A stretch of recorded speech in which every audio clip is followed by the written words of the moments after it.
What?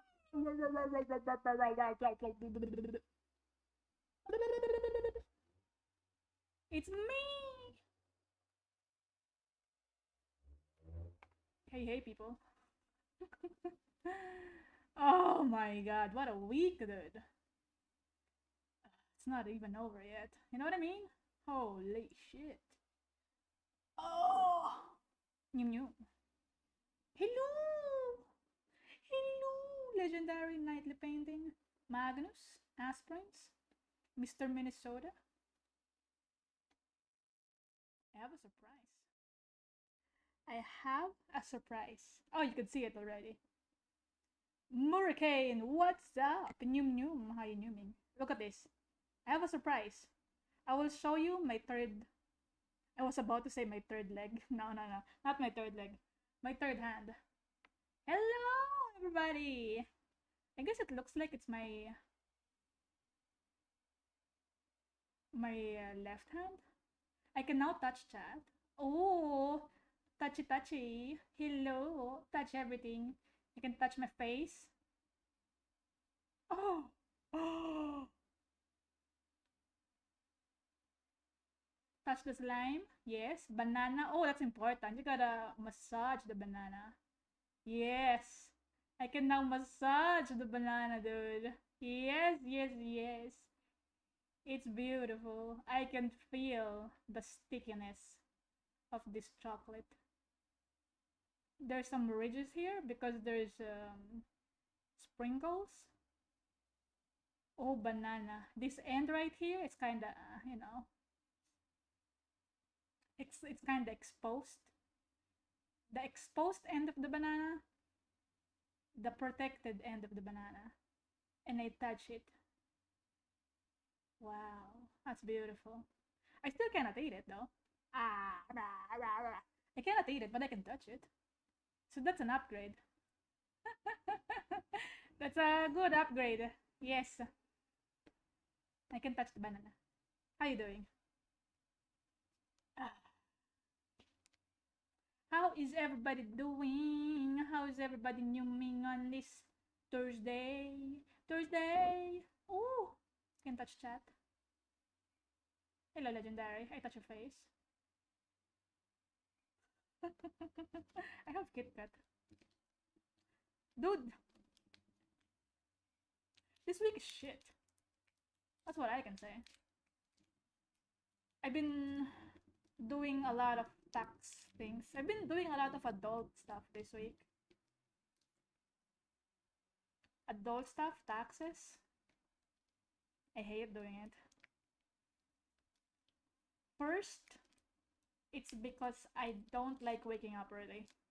And when I have to do stuff that involves a company or any operating business, I gotta wake up early because they're open during the day. And I am asleep during the day most of the time. So recently I've been waking up very early. Too early, actually. And still not over. It's not over yet. The tax hell is not over yet. I wanted to take care of it for just one day. I dedicated one day to it. I was thinking that. What day was it? Wednesday. I was thinking that Wednesday was enough for me to take care of the taxes, but it was not. And I could rant on and on and on and on and on and on about it. But I'm too tired. I'm just gonna eat my Kit Kat. Maybe I will rant about it next time I stream. Next time when I'm not very tired. When I'm very tired. I am old. I'm an ancient snake. It's almost 9 p.m. and I am very sleepy. Holy shit. You don't understand. I'm so sleepy. Oh, I'm so sleepy. I'm so old. Old and sleepy. Old and sleepy. Okay, that should sound better. I wasn't using the right microphone. Okay, I'm so sleepy, dude. Holy shit. I hope everyone's doing well. I hope you're doing better than I am. Ah. Anyway, let me eat my Kit Kat. Old and sleepy, welcome to the club. Oh no.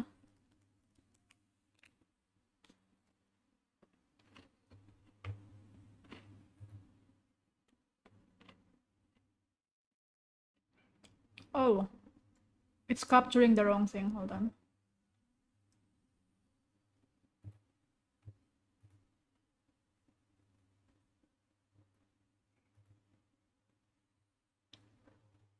There it is. Beautiful Bricky. Look at him. I can massage his face. Wow. Massage him a little bit. Yes. I'm just waking up. It's 5:30 a.m. Good morning, Trough. Very specific video plan today, yeah.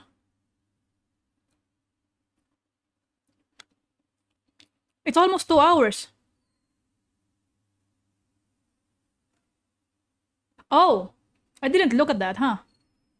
I thought it's just a little over 1 hour. Because I plan to stream really short today. This is gonna be a short stream. I didn't realize it's 2 hours of a video. Hello, Raven Wings. Knee's not doing so great either. Oh shit. Good luck with your knees, man.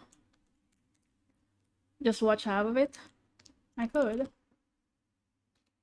We're gonna be up late for this one, yeah. I'm so not used to waking up during the day, man. I'm usually wide awake at this time, but recently, nah.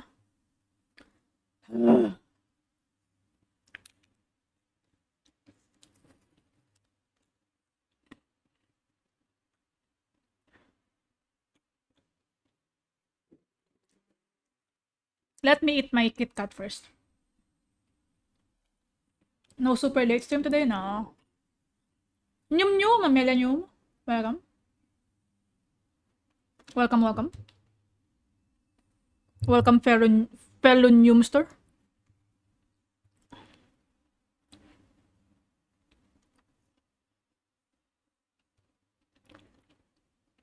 The last time I reacted to Bricky was last year. Saying last year makes me feel old. It makes me feel extra old. Because now that I think about it, I started streaming on YouTube again in April last year. I have streamed on YouTube before, but it was April last year when I started like streaming regularly on YouTube as well. And then I eventually transitioned to multi-streaming both on Twitch and YouTube. Yeah, it's gonna be almost a year since I've been on YouTube for... I mean, I've been on YouTube for a while, but I mean, it's gonna be a year since I planted the seed on YouTube. Planted the seed on YouTube. Oh, yeah. Do you want me to plant the YouTube seed in your brain? I will plant the YouTube seed in your brain, dude. Jen, hello. Hi, Niming. Welcome. Hope you're doing well. You're almost best hag streamer? How dare you call me a hag streamer? I'm young. I said I'm old earlier, but that's not true. I'm actually very young. I'm very skibbity. For real.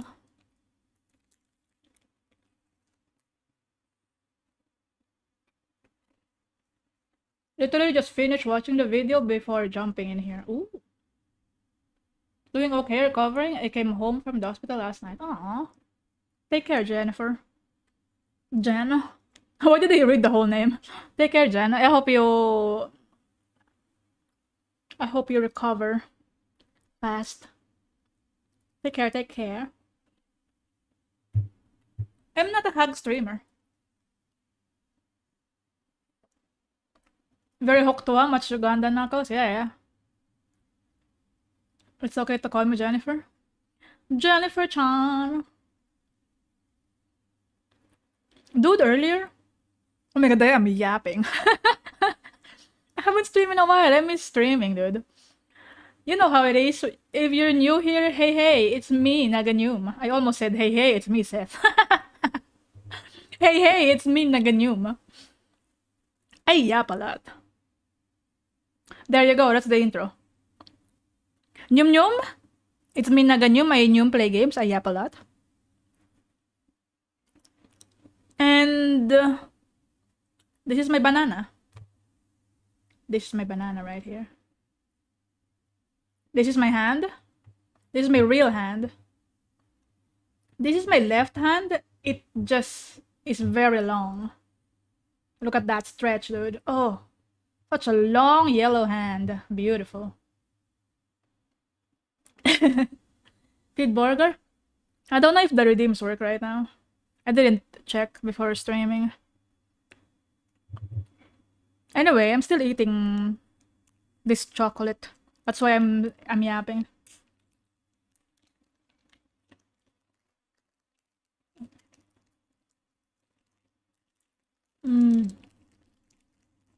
The sleepiness is real, dude.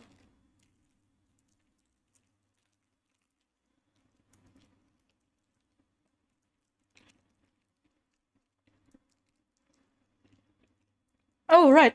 I was about to talk about something. Oh, I went to an internet shop earlier to print some documents. And I saw, you know what I saw? I didn't realize how big Roblox is. There were about 4 children who were playing Roblox in that internet cafe. And it's a small internet cafe. It's like maybe 8 people. Maybe there's like 8 computers there.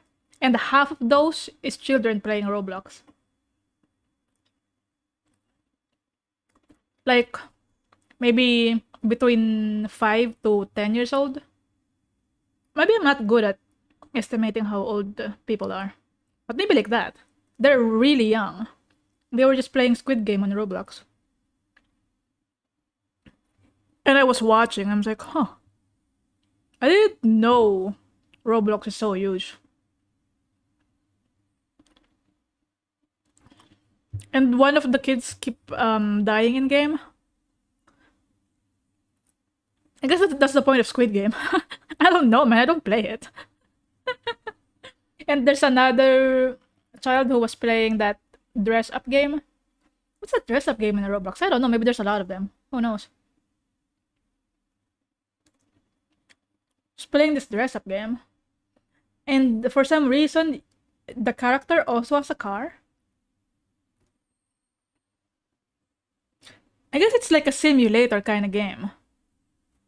You dress up your character in game, and then you buy a house, buy a car, and the car has a Santa hat. I don't know, I was just questioning what they were playing, because I was so confused. And there was also another one who just keeps browsing TikToks. And I'm like, damn. No, there were 2 of them. There were 2 people who were browsing TikTok. One of them is a child, and one of them is maybe a teenager? Probably. And the teenager just keeps browsing TikTok about K-pop things. And she was actually dancing to the music while browsing TikTok. And I'm like, huh.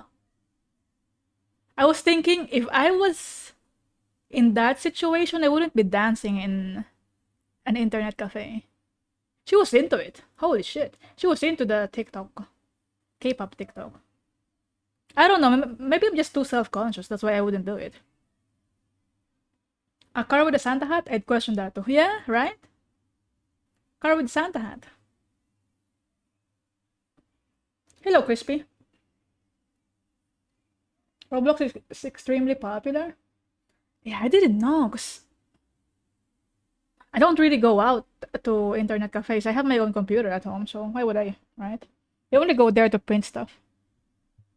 Only slightly less than Minecraft, possibly, but it's definitely up there. I think it's because I actually don't know.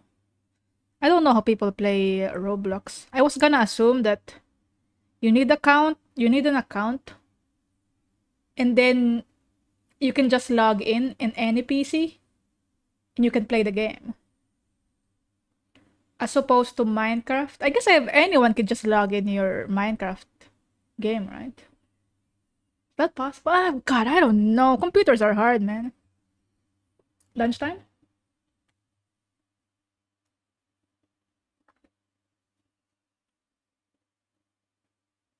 Okay. Good water. Let's watch it. Enough yapping. I'm yapping too much. I'm I'm making Bricky Chan wait. I'm sorry, Bricky Chan. Look at that beautiful face. I wonder if this is based on a meme. Maybe, right? Okay. Eldar? Dude, it's been almost a year since I reacted to the first Warhammer 40k faction explained. I think about a year. Now I know more stuff. Do I remember a lot of the stuff from the videos, from his videos? Not really. The first one I reacted was what is Warhammer 40k? Is that the video? I don't even know. What's the video called? Oh, that's literally the first video I watched. Never mind. I was lying. The very first video I watched was every single Warhammer 40k faction explained, yeah. I thought it was just what is Warhammer. Okay. That was the first video I reacted from him. And some might say that Bricky is the reason why my channel got monetized. And it's true. This man's video carried my channel. I got monetized because of this reaction. So everybody thank Bricky-chan. Thank you. Thank you very much. He helped me get my channel monetized. That's pretty nice. And this is the first ever stream I did that's only reaction. Because before that I was playing games here as well.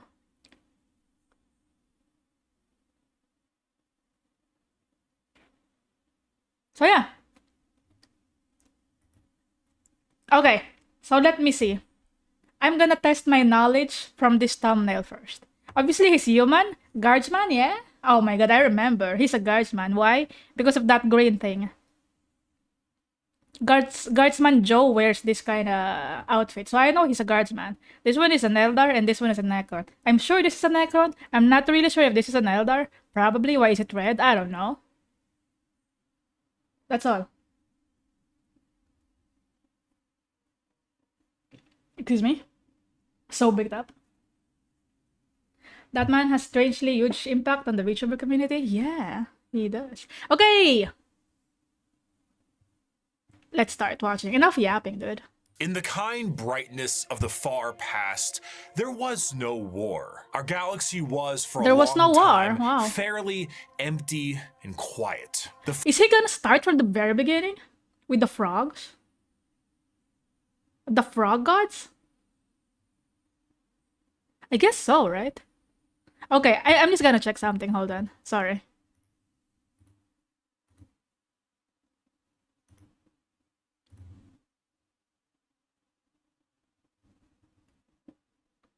I'm gonna make an unnecessary comment about him.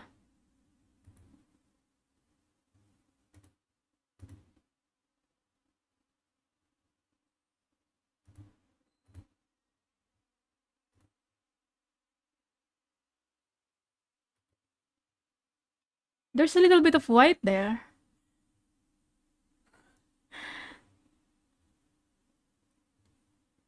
Sorry. It's just...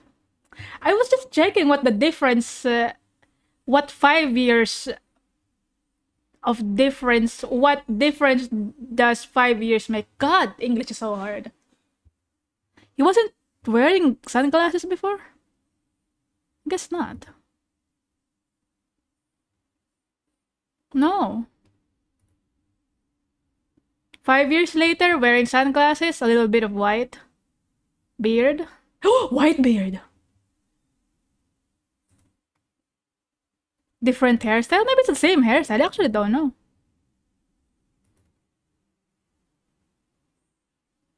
Okay, that's it. I just wanted to see. Because I'm like, he looks different. Anyway, we're not judging him, okay? I'm not judging him. I'm judging the video. Sorry. First known Sorry for species to comparing. appear during this time are known only as the Old Ones, cosmic entities that traveled across the galaxy with ease and seeded life. You wanted to know if he was getting bald? Nah. Shortly I would thereafter, never. a new species began to arise. The Necron tier. Evolving under the harshness of a devastatingly powerful star, the short-lived and irradiated Necron tier Did he talk about the frogs? My brain floated for... I didn't pay attention for like 10 seconds. Holy shit! Oh my god, maybe this is not a good time to actually react. Did he talk about the frogs? I was still thinking about his change. began to arise. No, before that. The stars. Shortly thereafter, What? known only as the Old Ones. Old ones, Cosmic okay. He did talk about the old ones. Okay. He talked about the frogs. Star, the short-lived and irradiated Necron tier try to find the secret to eternal life and to be freed I remember from that their part, yes. terrible existence. As they expand through the stars, they find the Old Ones and they plead to them to share the secrets of the universe and grant them purchase from their short and painful existence. The Old Ones respond with a lol and a lamau, and with their immense power, they force them back to their homeworlds. The Necron tier, filled with rage and hatred, make it their duty to get revenge on the Old Ones. Dude, you know what? This is more kind of relaxed video compared to the previous one, huh? Because the previous one was like full of memes every few seconds, and this one is like he's more chill. There's still memes every few words, but it's like it's not visually full of memes, and he got rid of the sexy legs. I don't know why he got rid of the sexy legs though. I like the sexy legs. So far, this is way chiller than the previous video. Limao, lol, even. Okay, that's what I'm thinking so far. Keep watching. Oh shit. This looks pretty chill. A revenge that would come swiftly as a chance encounter with other gods gave them a solution. These other gods were known as the Catan, a race of highly powerful star-consuming entities. I always forget about the Catan. Do not fear, young mortals, for we, the Catan, will provide you with the immortality you seek. Come now, won't you shake a poor sinner's hand? Quoted from Mephetron, the Deceiver. The Necron tier accepted the Catan's offer of immortality, he was there and he was there. Believe it or not, this turned out to be a ruse.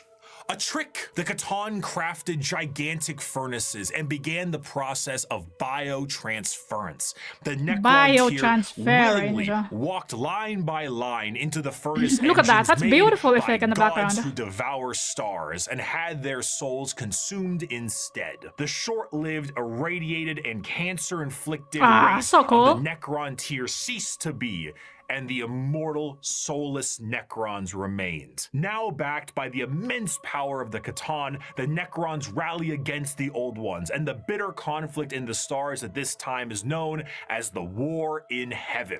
War in Heaven, that was the War in Heaven, that part where Necron fought the frogs, right? Wait, no, they didn't fight the frogs. They fought the Catan? Because they made them that way? Oh my god, I forgot. Probably, right? They fought one of those. Bricky has matured, he is Balatro pilled now. I mean, who's not Balatro pilled, dude? Balatro's amazing. I recently unlocked the... What's the color? Blue? Blue difficulty level. What do you call the difficulty level in Balatro again? The blue... You know, the blue schmeckle. It took me so long to defeat a black difficulty level, and then it becomes blue, I think. For frog first, katana after. Oh, they wage war in both of them. So glad you're reacting to this so fast. Hell yeah. This video popped up on my feed, and somebody pasted the link on my Discord server, so I'm like, yeah, let's watch. Of course, we watch this beautiful man without his fancy legs explain Warhammer to me again. By creating various races and entities to aid them in this battle, the old ones are overwhelmed and eradicated down to the last, due to the sheer power of the Catan fat off the souls of the Necron tier, and with an army of unthinkable robotic slaves at their behest. However, why does he have a claw?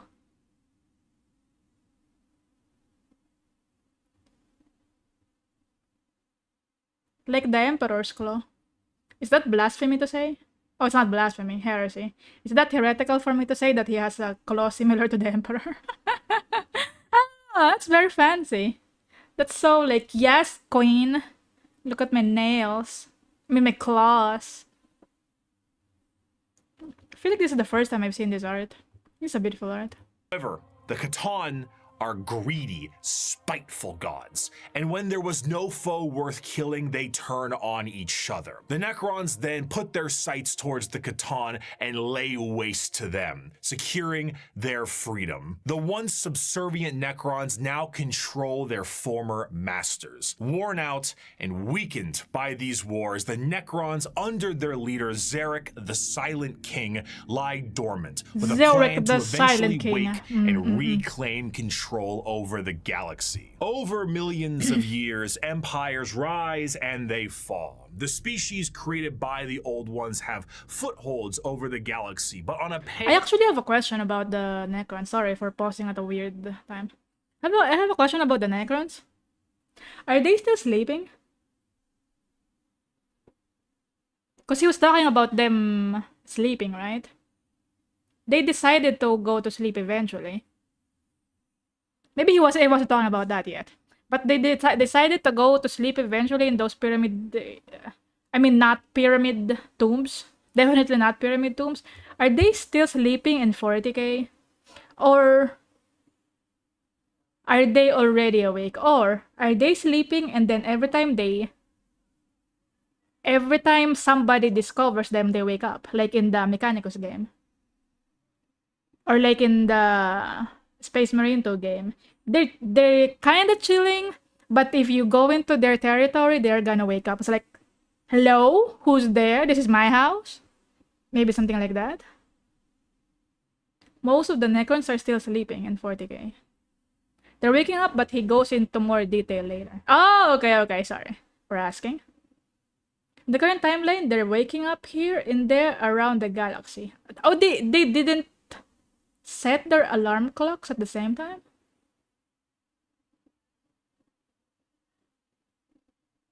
They didn't set the alarm clocks at the same time. Maybe they didn't talk about it. Maybe they didn't coordinate what time they're gonna wake up. And the Necrons, I was about to say people. And everyone is like, well, I want to wake up. I don't care if others are not awake yet. Probably, right? Mechanicus stole the alarm clocks. Oh, that could be it. Yeah, because Mechanicus loves, you know, machines, and an alarm clock's a machine. Yes. Okay. Blue dot. In the thick of all this conflict, humanity begins to evolve. And for the most part, the basic path of humanity's evolution remains the I love when you say for the most part, the light for like almost 15,000 years. Right now, in the 21st century, this is canon. You, right now, Twitch streamer reacting to this video. Oh my god, he knows me! That's me! I'm the Twitch streamer reacting to this video. I'm also a YouTuber, by the way. I'm not just a Twitch streamer, I'm also a YouTube streamer. He knows! Ha ha! I am recognized.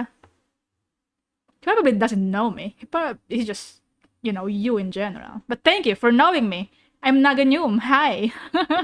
Existed at a point in the Warhammer universe. Hell yeah, But I'm with in time, Warhammer. Humanity's ambition and the power of their technology becomes unmatched, and the golden age of expansion begins. Humanity starts to branch out through the stars with powerful tools used for agriculture, mining, and expansion. Some branches of humanity would eventually settle far away from Earth itself, and around this time, the psychic ability of humans are greatly expanded, and what we begin to know as psychers appear. But despite all the progress, things would begin to collapse. The machines created to aid humanity would turn on them in M23, an event known as the Cybernetic Revolt, and trade would begin to collapse due to the immaterial warp, Cybernetic aka Revolt. actual hell, beginning to Cybernetic Revolt.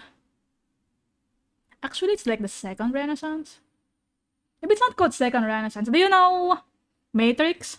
I think it's in Animatrix where, the anthology Animatrix, and there's an episode where the robots revolted against the humans. It's exactly that, huh?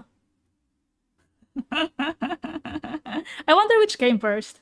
The Warhammer lore about that, or the idea from the Matrix? Cause ruptures in space and time. These warp stones would separate humanity, and this would be what is known as the Age of Strife. The warp, Age a of sea Strife. of souls, storing all thought, emotion, and the souls of those who have passed on, begin fluctuating into something terrible, as far on the horizon, something horrendous was brewing. You see, the warp isn't just a random assortment of chaotic energy. It is fairly well organized, thanks to those living in the galaxy. The warp itself acts as an afterlife of sorts, and the actions of the innumerable amount of creatures who live in the galaxy have manifested a pantheon of organized entities known as the Forces of Chaos. At their helm are three major entities, Khorne, Nurgle, and Tzeentch. However, a fourth one, Slaanesh, was about to be born. The ancient Eldar were one of the first species created by the Old Ones. And do you see that? Do you see what I'm seeing? Do you see what I'm seeing? Before I point my paws on anything on screen, guess what caught my attention in this clown fiesta of a picture? You see it?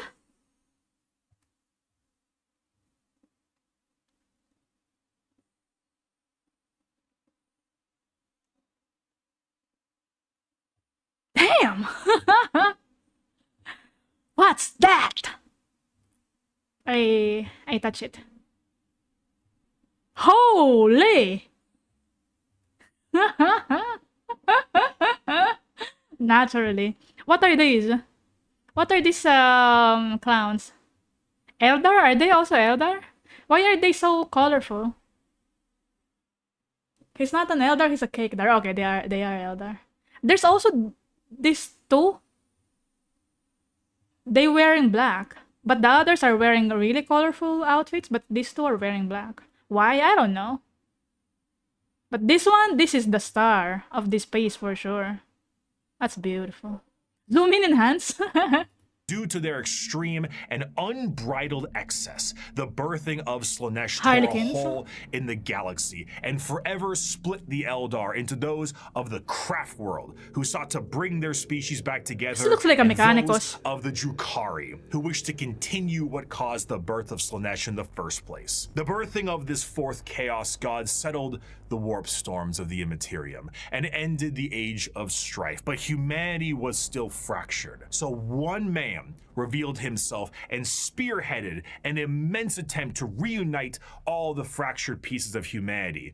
That man was the Emperor of Look at him, he's beautiful. After reclaiming the nearly destroyed Earth, the Emperor embarked on the unification wars to unite humanity under the banner of the Imperium of Man. However, due to the very long and devastating impact of the Age of Strife, humanity as we know it is not the same. To reconquer Earth, the Emperor would need more than mere men. Great beings, known as the Thunder Warriors, were recruited by the Emperor to reclaim the Earth with ease. But these warriors are a blunt tool and had, overstayed their welcome. He would need something Overstayed better, their and that's overstayed their welcome.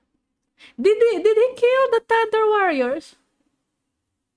Or they just couldn't what?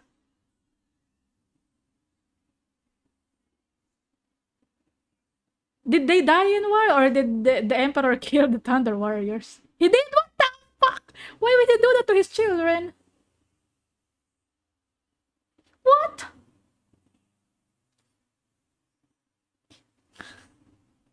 Why? Why? They're not muscular enough for him? They were adopted. Oh no! Maybe they died because they found out they were adopted. They died of natural causes. They officially died in the last war of unification campaign. Oh, they died in war. Sure, sure. What the hell? What is that face?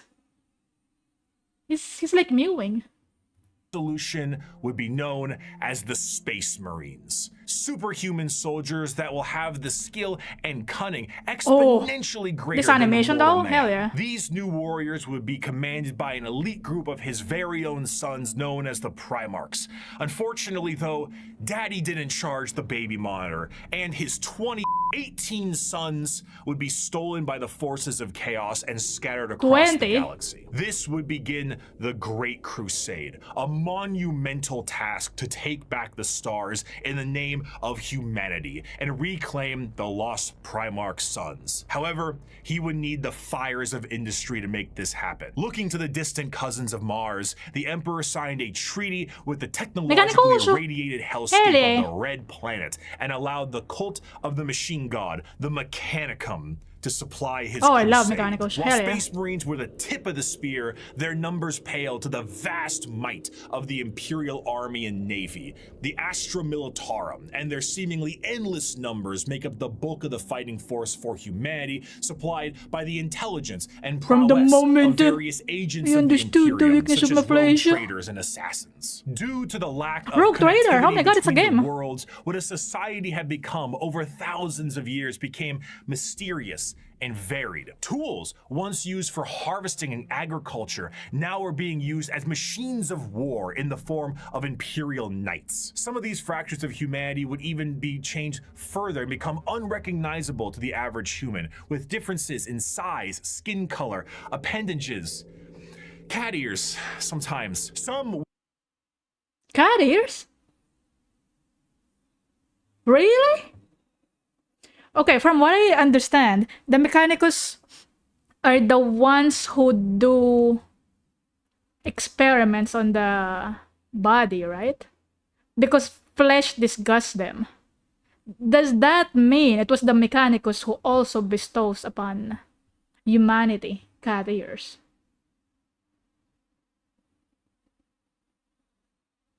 I should add cat ears to Belisarius. Because I'm drawing Belisarius as a anime girl. Maybe I should add cat ears to that art, huh?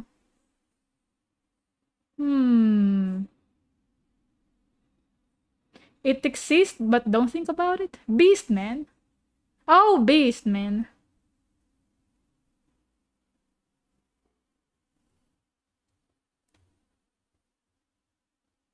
Hello, Flashgate. Bricky videos to the Vtuber gods, hell yeah.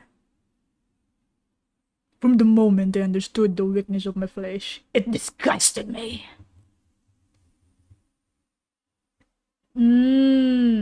Mechanicals replace their body parts with an augmentation over the time, yes.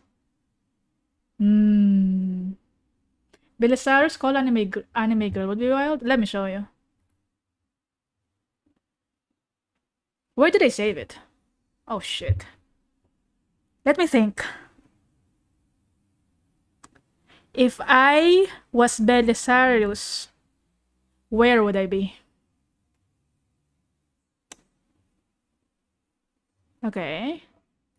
In the drawings folder? He's not in the drawings folder. Hold on, hold on. I want to show you. I want to show you. Fuck. Where would I save it though? I don't know where I would save it. Belisarius. Belisarius. Belisarius. Belisarius. Where are you?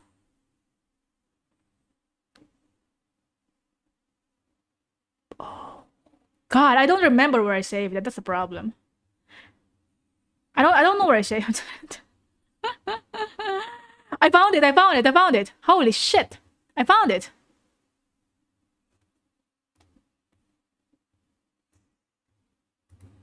There.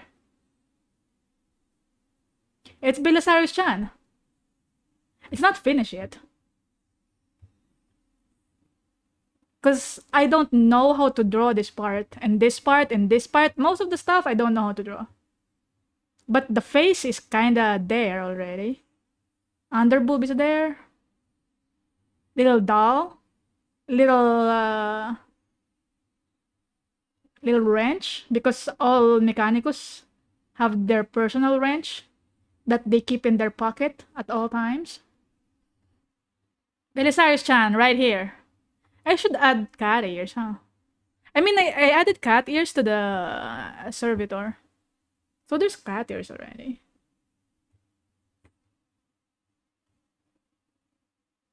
Are there any plans to continue the Mechanicus game? I'm invested in Manarius the gamer. I don't know yet. I don't know when I'm gonna continue playing Mechanicus game. But yes. Also, I just realized he's gotten wide.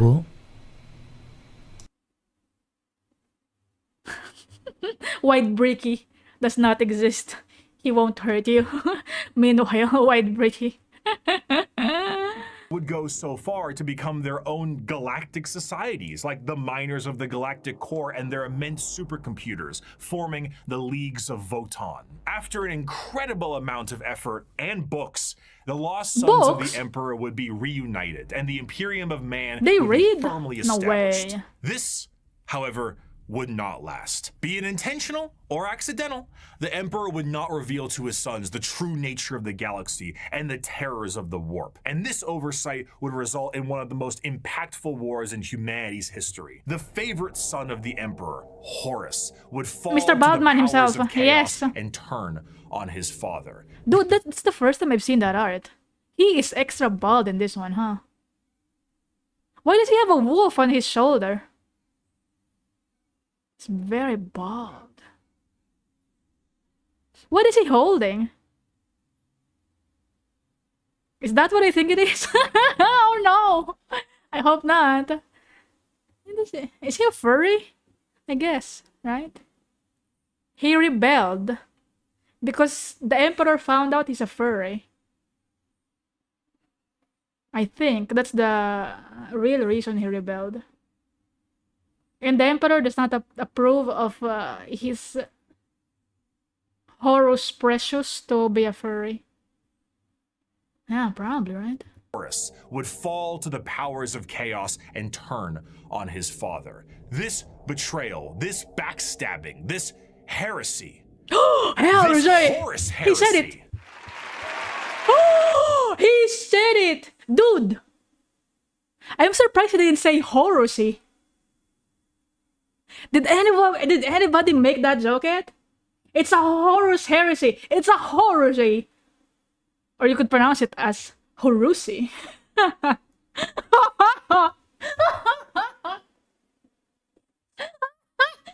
Horusy. We should rename Harry's Horusy into the Horusy. It's easier to say. Only 3 syllables. Damn. I made a good joke today. Also, I just realized I haven't reacted to the Horusy yet. The Horusy. Maybe eventually I'm gonna react to the Horus Heresy series of videos. The Horusy. Oh my god. I should write that down. The Horusy. Make that joke again when I watch that video. Would result in a split in the Imperium with devastating consequences. Half of the Emperor's Heretical loyal sons Horusi. would fall to chaos and become the Chaos Space Marines, along with the forces of the Dark Mechanicum and the Chaos Knights. The conflict would result in the absolute Dark Mechanicum! This is the first time I've heard of that. Mechanicus are not dark, okay? They are always good. Dark Mechanicum? What the fuck? I didn't know there's evil Mechanicus. Let me Google that. Dark Mechanicum. It is an inverted iron pendulum suspended within an enclosure of circular hoops. What the fuck is this? What is Dark Mechanicum? Unleashed chaotic version of the traditional Mechanicum, tapping into forbidden powers and mutating both men and machines.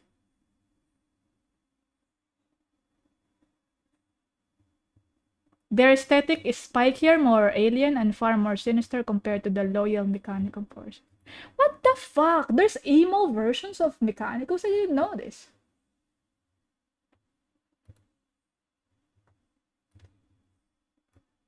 Huh.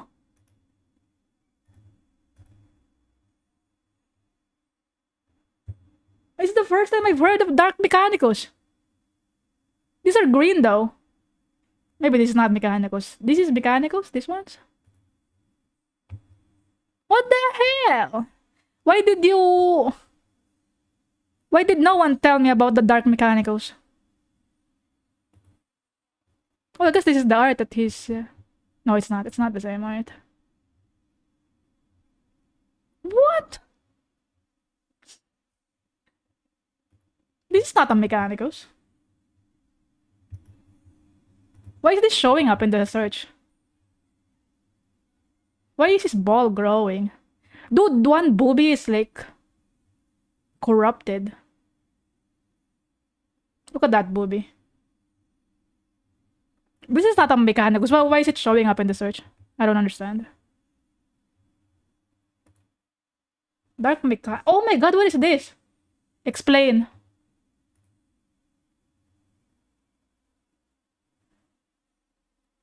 Where is it? Where did it go?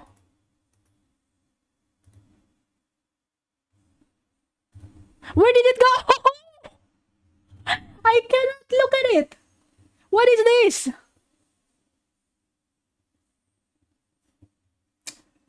Man.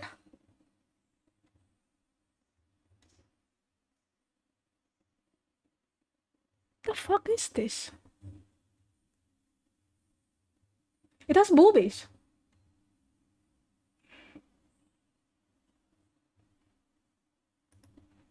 Hold on. That's very small.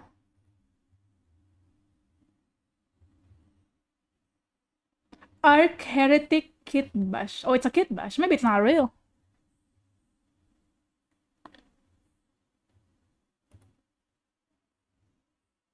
Rust Stalker Conversions. It's like a ghost.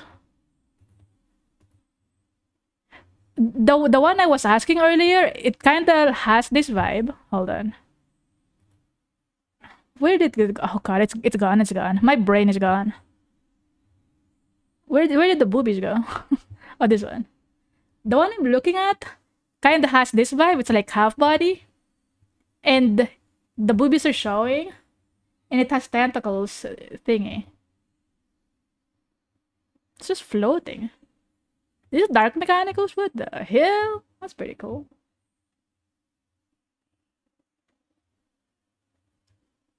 If you see boobies, it is a Kit Bash. What? No. All Dark Mechanicum models are homemade. Oh, they're not real. Nobody made official art about them yet? No way, right? I guess there's some art with the Dark Mechanicus, but there's no models of them yet. How dare? They're not gonna make Dark Mechanicus model? Why not? They're pretty cool. Make ones with boobies. Man, I want that one with the boobies. Hold on, let me save it. So you could see what I'm talking about.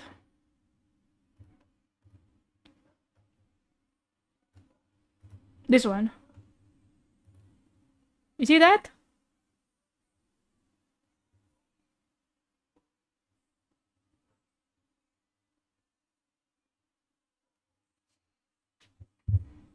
See, they have the same vibe. They're like half body with some ghost-looking claws. I mean, we don't know if this one has boobies, but this one definitely has.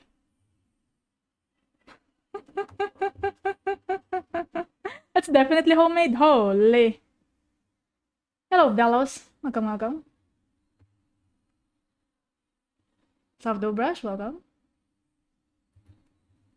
Third-party model on Etsy. And the physical death of the Emperor himself. The near-dead body of the Emperor will be placed on the Golden Throne to serve as a beacon of humanity and allow for the continued ability to travel the stars, protected by his most loyal, the Adeptus Custodes. The Imperium would be vulnerable during this age of rebirth, and Terra would find itself under siege by one of the most formidable species in the galaxy, the Orcs. As time went on and memories of the Emperor's vision began to fade, the Emperor would become less of a head of state and more of a religious he's beautiful. figure. And the Imperium would change to reflect this. The leadership on a planet would be at the behest of the High Lords of Terra, and their actions would be courtesy of the incomparable power and authority of the Inquisition. The zealots of the Imperium would intensify and create a brand new era known as the Age of Apostasy. And this ecclesiarchal command of the Imperium would end up with one of the strongest fighting forces of Terra, the Adeptus Sororitas. Over time, this age would come to pass, and we would approach the 40th millennium of Warhammer 40,000. Oh my god, he said it! The Warhammer 40,000! Yay! Which, you guessed it, would come with its own form of problems. A primitive species once found during a recon mission would be able to evolve in relative secrecy for 6,000 years, becoming a highly advanced coalition of aliens known as the Tau Empire. And if the threats of the galaxy weren't bad enough, there are threats from outside the galaxy. As a monster has begun to wrap its tendrils around the Milky Way, where do the Tau come from?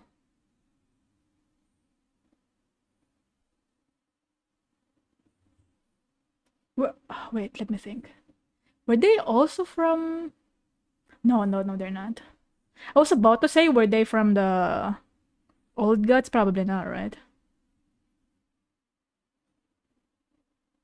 I think, if I remember correctly, it was the Orcs and the Elder who have the same creator. Is it Elder? The elves looking thing, right? Because I remember commenting about that. Because like these creators made the supposedly kind of sophisticated kind of race, and then the orcs. That's what I remember. Random planet? They were just primitive species that the Imperium ignored. Oh, they haven't expounded on that yet. Like, where did the Tau come from? I guess not, right? Do you think it's based on popularity, on how much, like, content Games Workshop make? Like, it depends on the popularity of the certain character, or depends on the popularity of a certain chapter, if that chapter is actually gonna get lore, figures, books. Probably right. Right? Probably right. And maybe the Tau are not that popular, that's why they didn't clarify where they came from. Or maybe it was written in one of the books. I don't know, I don't read the books, man. They were isolated from the rest of the galaxy by a big warp storm for around 6,000 years and came out super advanced. They expanded. They are from random planet that got hidden by a warp storm. Then after it calmed down, they were mega advanced. Okay. Humanity just forgot about them. Maybe the humanity didn't write about them. Maybe just mention them in briefly. Tyranids monsters that serve a psychic hive mind and present tactics previously unseen in the Milky Way. Be it a direct assault with their monstrous bug-like you fight them in Space or through the Marine. more covert gene They stealer look very cults, nice. the presence of yet another threat in the galaxy is proving to be overwhelming to the Imperium. In the 41st millennium, there is no peace among the stars. At any point, There's no your life peace. can and will be threatened by the Xenos races uncountable, or by the arch enemy of chaos within, or by the decroded terror that is the Imperium itself. It is to live in the cruelest and most bloody regime imaginable. Forget the power of technology and science, or the safety of promise and understanding. For in the grim darkness of the far future, there is only war. Yeah, he said the line! Ever Warhammer 40k function explained. Dude, that was just the intro. Oh my god, that was just the intro. I've been yapping too much. It's almost 1 hour of stream time, and that was just the intro. My goodness. Thank you for watching, everyone. That's the end of the stream. That history was just the intro. Wow, okay. Here we go.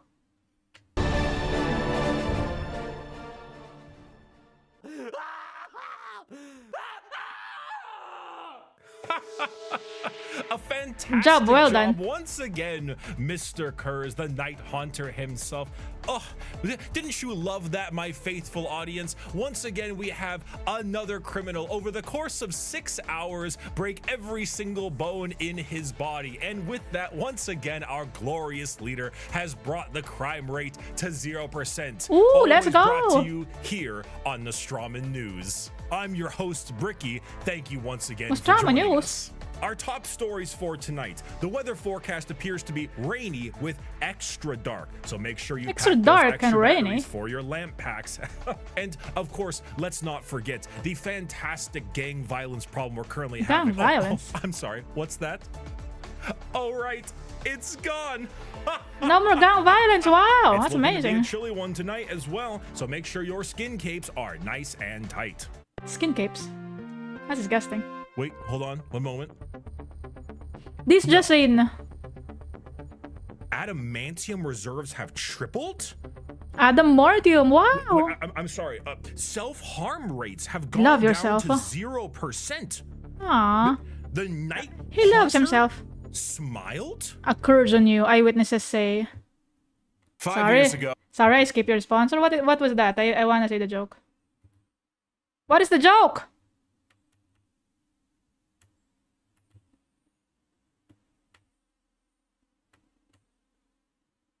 What is the joke? I missed the joke. It is the Strawman News great. I wanted to read that one again. My eyes!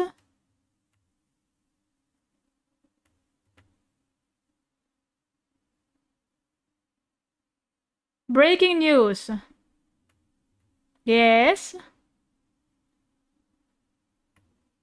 Witnesses say it's haunting. Curse on you, witnesses say it's haunting. Oh, okay. Okay. No. This could only mean one thing.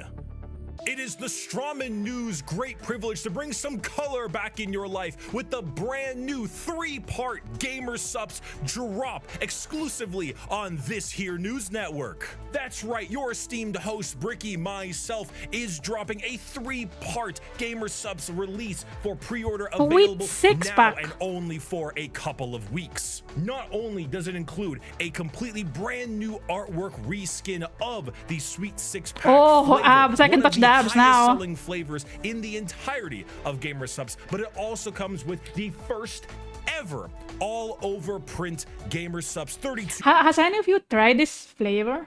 What does the 6-pack taste like? 2-ounce jug. And if that's isn't enough for you, if the phenomenal drink and drink holder is not enough for you, we have a desk mat to go along with it. That's right, the Herculean look of the brand new Sweet Six Pack style. Sweet Six Pack is pretty here. tasty. We're still looking at muscles beyond belief, but this time we're talking taste, we're talking Atlas, we're talking smooth. And if that wasn't enough, your co-host, It's pineapple cherry. Oh, I love pineapple. You pre-order all 3 of Salty? these It's not items, salty, I it's will sweet. personally hand sign a note for you, thanking you for supporting this network. All of this you can receive for 10% Waifu off jobs. if you go down in the description of this That means this is video huge, and huh? click the This link, thing. or go to gamersubs.com/Bricky and use code Bricky. Save 10% off with code Bricky. Bring some color back into your life and increase production across the board for our glorious leader, the Night Haunter. Thank you, Gamersubs, for sponsoring the Strama News, and let us move on to our next scheduled program. 5 years ago, I made every Warhammer 40k faction There he exploit. is. A passion project of mine for a universe that I enjoyed so much. Its main purpose was to be a drawbridge. Oh, I guess that's the side-by-side comparison, huh?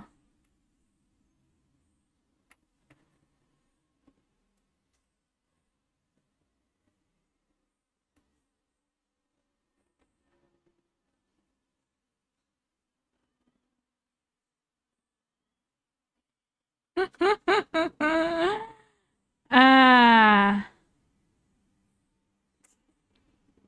That beard, it's getting whitey. I mean, he doesn't have the male pattern baldness, so that's pretty good. His head is still full of hair. Yes.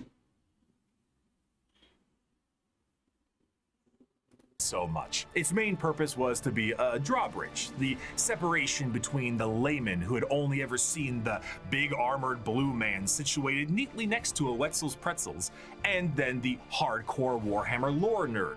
That was just too wide, and there was nothing bridging these two together. Since 2020, Warhammer has exploded in popularity thanks to COVID, quality Bricky didn't game age. updates, Yeah. and a few excellent video games, and a couple After so many years, he miniseries. has The finally sheer grown legs. volume of people who have told me they have purchased miniatures due to that video alone makes me feel as if Games Workshop owes me commission.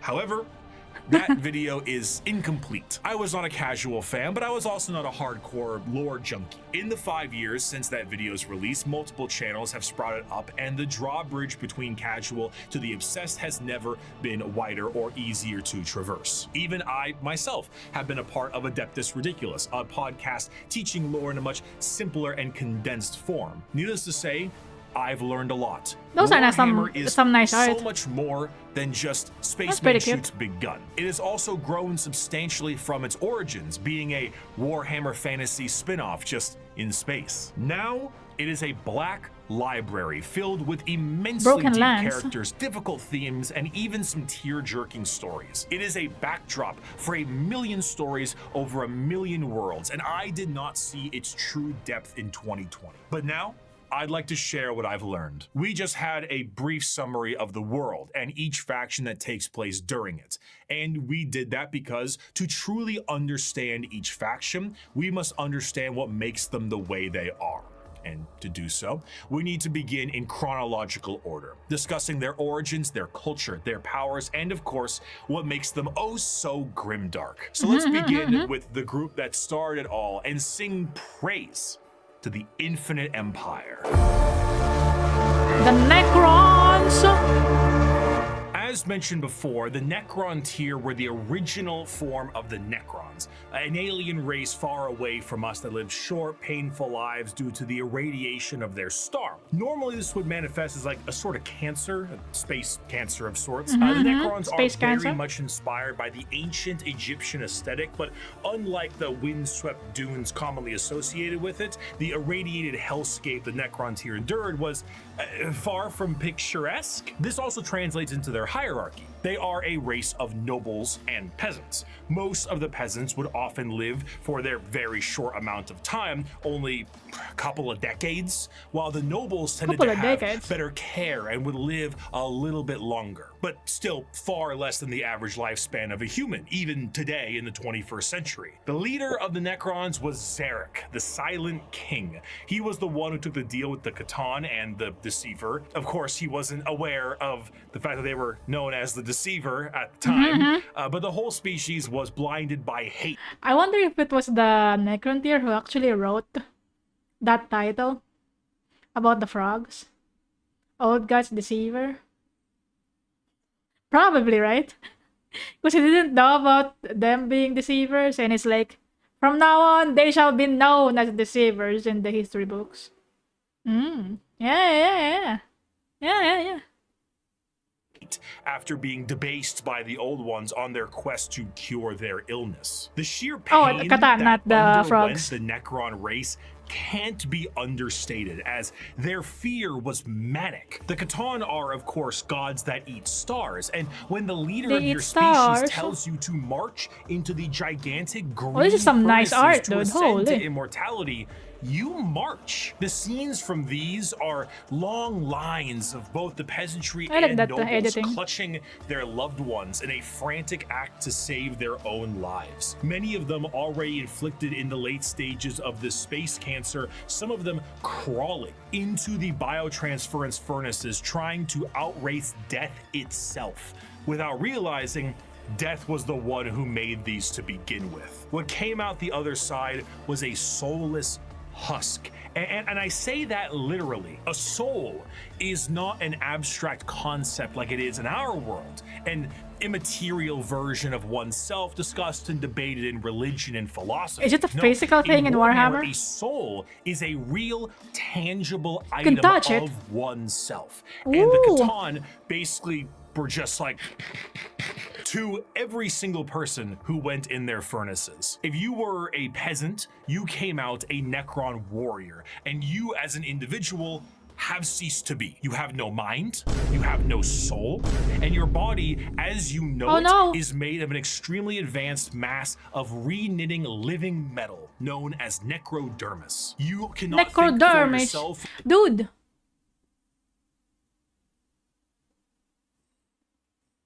This ball is glowing from the previous art as well. And it seems like a lot of the Necron designs have this glowing green ball. Do you think that's the soul? Is the Necron soul located in the balls?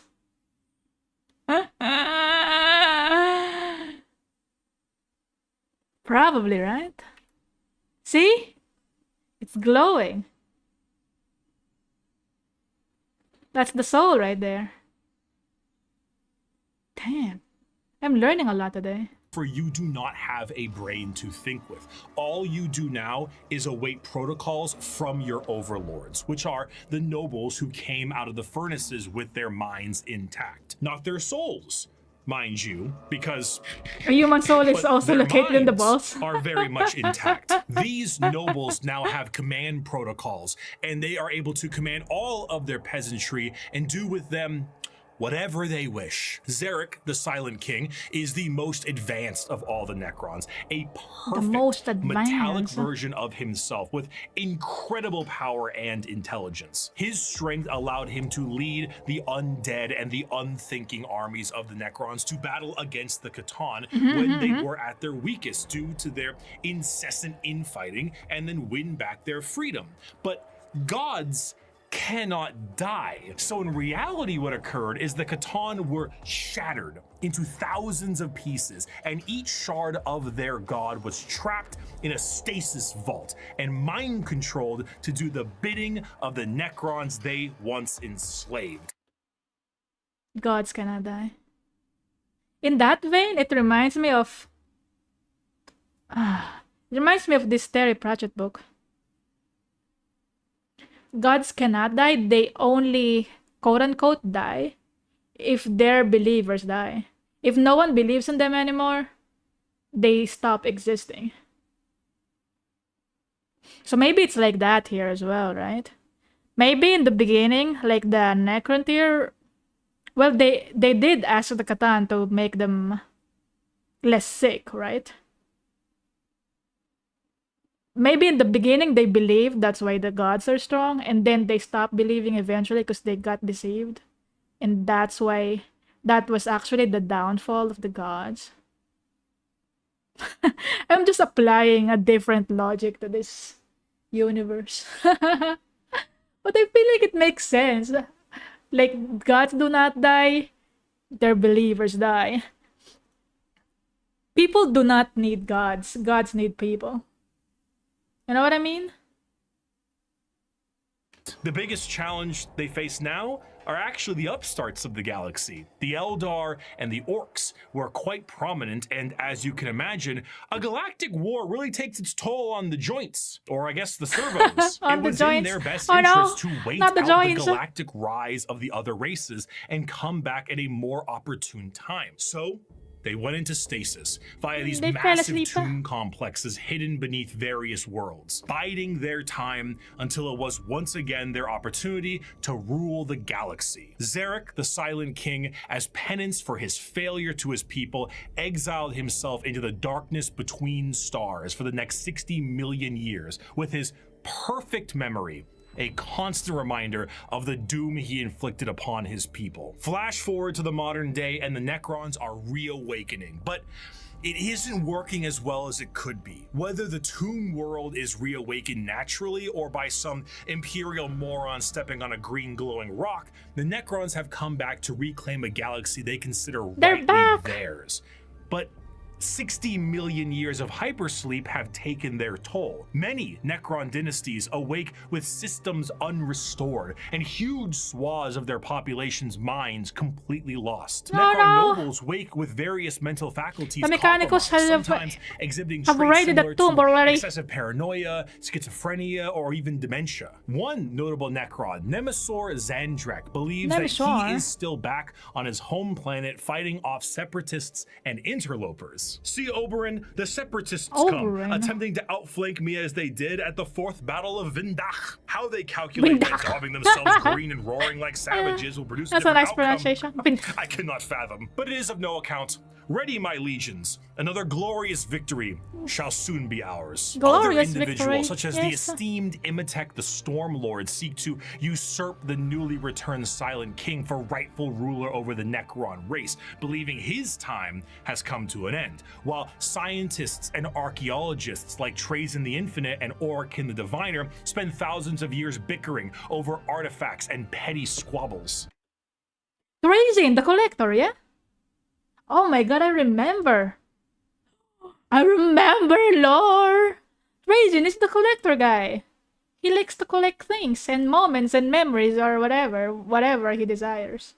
Truly, the Necrons are a faction of unthinkable, unimaginable power, held back entirely by their own hubris and 60 million years of stasis. It is a species that does not know of time, only of the ravages brought by it. A pharaoh of a dynasty may just be as frightened to awake completely mad as they are to be assassinated while they sleep. Thousands of years pass in an instant. There is a play, like an opera play, a retelling of the war in heaven in the Necron culture that takes 40 years to witness, because why leave? You have no need to eat or vacate your bowels. You are immortal, but you... That's a really interesting fact about Necrons. No need to bowels. They don't poop. That's amazing. I will be sure to remember that a little trivia about them. Necrons don't poop. I guess their wiring in the stomach are not connected. How do they... Where do they get their energy? Do they have batteries? Is the ball the battery? They do not poop. You are soulless. Despite the Necrons' incredible technology, their mastery over time, reality itself, despite all of this, they still are missing a soul. And therein lies the biggest struggle. Most Necrons They look get to offended if you conquest mention the that they galaxy, once needed kill to the poop. interlopers like the humans, Eldar, and orcs that scrape at a fraction of their power. But the end goal for many, including Zarek himself, is to return the souls to their bodies, to undo the horrible Return the fate he cast souls. upon them. This is not the interest of all. Many simply wish to rule their dynasty with an iron fist and kill all they consider unworthy. But to many others, it is to undo the decision that doomed them all. Before they can do that, there is a pest that needs exterminating. That is the fundamental understanding of the Necrons. They are so hyper advanced that their science borders on magic. They play with the fundamental aspects of reality and time. Their mastery of the physical galaxy is the strongest in the universe. Their weapons reduce people to the barest molecules, and they have devices capable of causing stars to supernova. They are unfathomably difficult to kill, as if you do fell one of their number, the living metal reknits itself, and the reanimation protocols allow it to come back alive once again.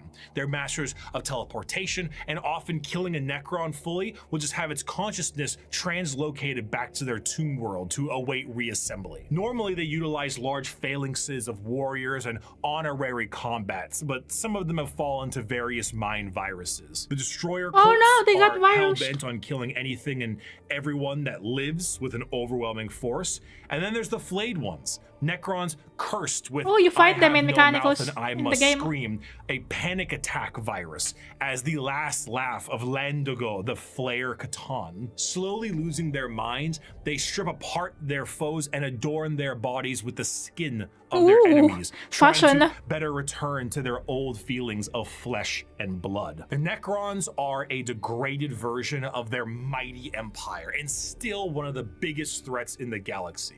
The only thing keeping them at bay currently is their awakening sickness and their infighting with no care to the timeline. But they are coming. And slowly, they plan to rid this galaxy of the vermin that inhabit it. My people shackled the stars and broke mortality when the species you sprang from had barely left the slime pools it spawned in. Our wars burned reality, and the dominion of our kings is without limit. The ground you tread on is not yours, it is ours. Aww. The war in heaven was a catastrophic time for the galaxy, and as stated in the above quote, burned reality. Of course, souls exist in Warhammer, and in the case of the Necron tier, they were consumed by the star gods. This begs the question, however, if you were to pass on, expire, as one might put it, where would your soul go? The answer to this is the warp. In Warhammer, a soul is real, and so is hell. The afterlife, the Empyrean, the Sea of Souls, the Immaterium, all of these names refer to the dimension parallel to our own known as the warp. Wait. When Necrons die, they would still be able to reassemble. But I thought the souls go in the warp. I guess. Oh, because they don't have souls? Is that why? Because the Catan stole their souls? That's why they are able to revive? But for other creatures, their souls go in the warp. I guess that's how it is, yeah? Where are the Necron cheeks though? Necrons don't have cheeks. They don't have muscles. They only have skeleton. I don't think Necrons have cheeks. Should I Google if Necrons have cheeks? Oh no! Now, the warp is not Cody. like our reality. Welcome. It does not follow the classic normalcy of time and space. It is defined as the Sea of Souls, and it acts like this in a more literal way than you can realize. To imagine the warp is to imagine the sea itself. Hell is real, and you can surf on it. It has a current and can become more dangerous depending on where you go and how bad the weather is. Oh, I have a question. If you die in the warp, assuming that you have a soul, where would your soul go? Will your soul just float around in the warp because you die in the warp? Is it possible to die in the warp? Or what's gonna happen is like your body will just be separated from your soul. Your body would probably be at the mercy of the elements in the warp, and then your soul is just like maybe you could occupy a different body. Maybe don't really die, just exist and float around. Your soul is already there. But he was talking about that the soul goes here when you die.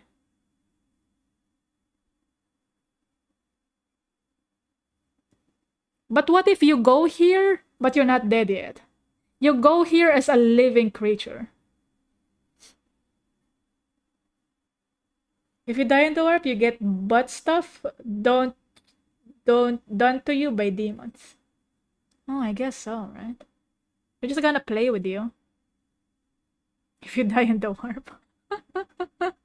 Soul gets to be tormented for eternity by demons in the currents of the warp. But what if your soul managed to escape the warp? For some reason. For example, you die in the warp, your soul gets disconnected from your body, right? And the demons did bad stuff on you. And you got tired of the demons' bad stuff. And you managed to escape the demons. And get out of the warp.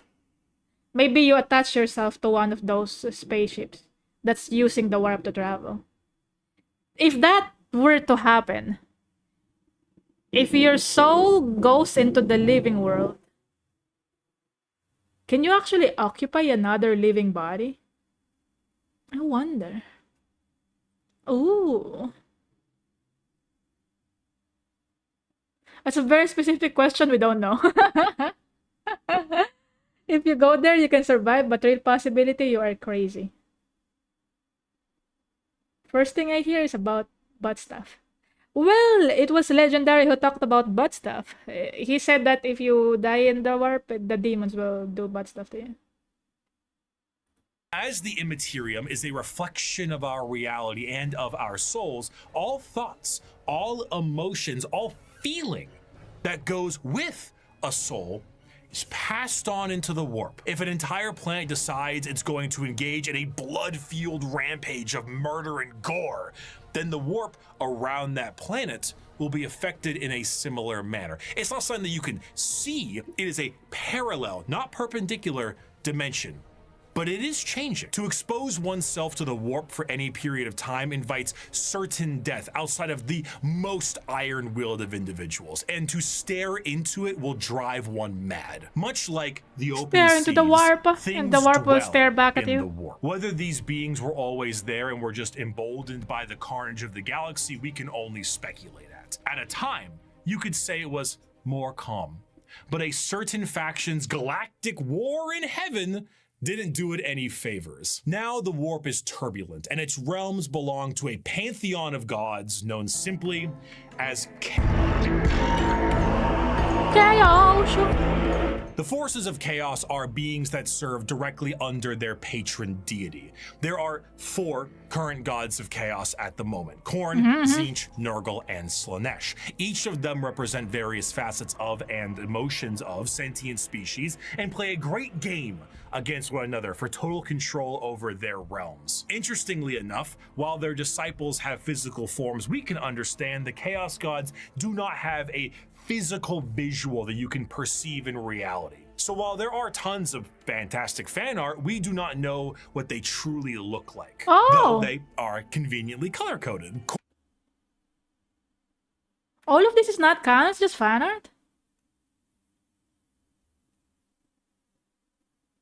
All of this is just fan art? None of this is like from Games Workshop? No way, right? Surely they commissioned artists to draw these gods in a certain way.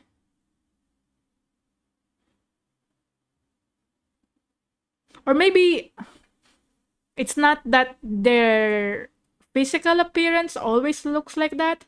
It's just a manifestation of the idea behind the gods, yeah? It's like how someone would perceive them, even though they don't really have a perceptible image. There are official one too. Nurgle Dojin. All of the Nurgle art is not official Imagine, and all of this is just Dojin. Technically, yeah, Dojin. It's fan art. If it's fan art, it's Dojin, yes. Oh, Nurgle Dojin. I would not want to read that. That's gonna be freaky.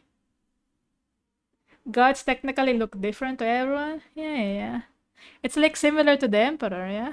Because I did read a little about the Emperor when I drew him. Nobody really knows what he looks like. He just appears depending on the person. He looks different to different people. Because I guess that's how gods operate.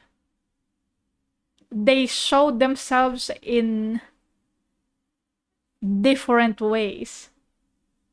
And it depends on that person's belief or like how they think what God looks like, I guess, right? Jimbo, hello.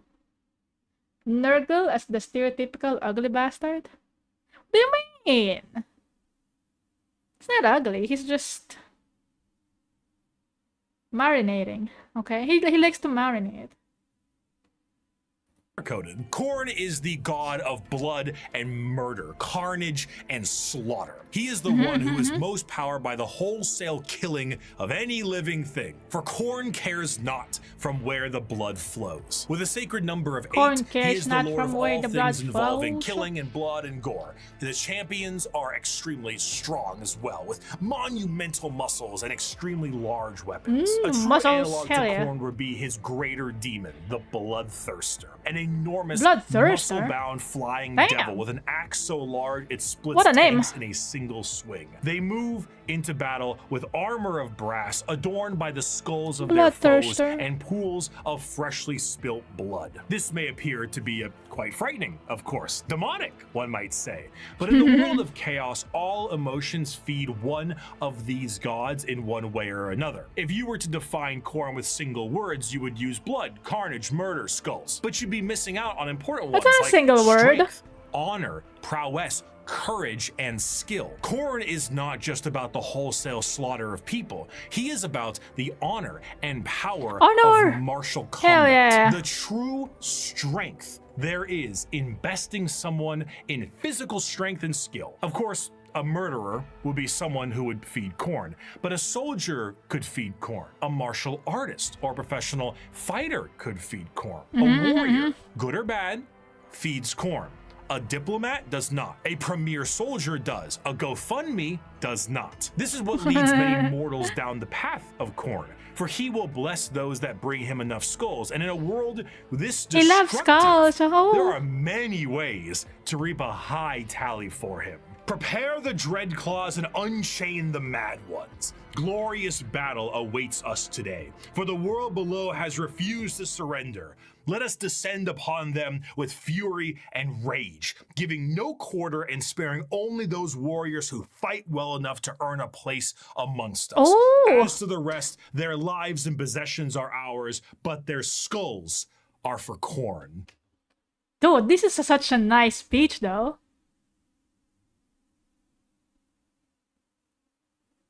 Let us descend upon them with fury and rage. Wow, this sentence is so nice.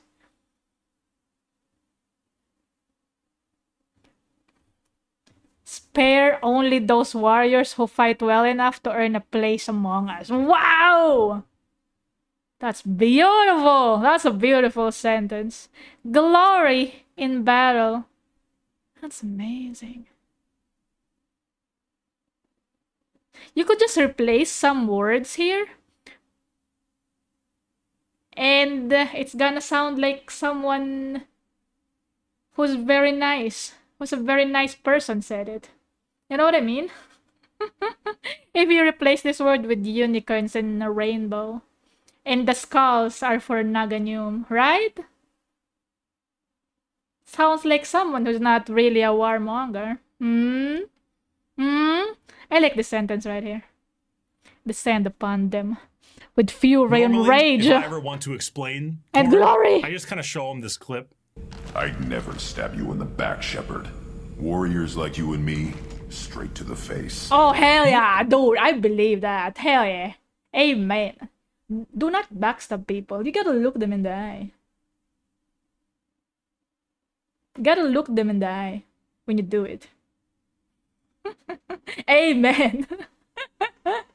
Oh no. Moving on, Tzeentch Look at is that the mouth second god, gooch, the though. god of trickery Holy. and mischief, the mouth changer gooch. of ways, the great conspirator and the architect of fate. With a sacred number of 9, Tzeentch is truly the god of change in all of its forms, but there is an obvious undercurrent of mischief and cunning. Tzeentch is such a liar Nice that for his the pants nice have gun. gone thermonuclear.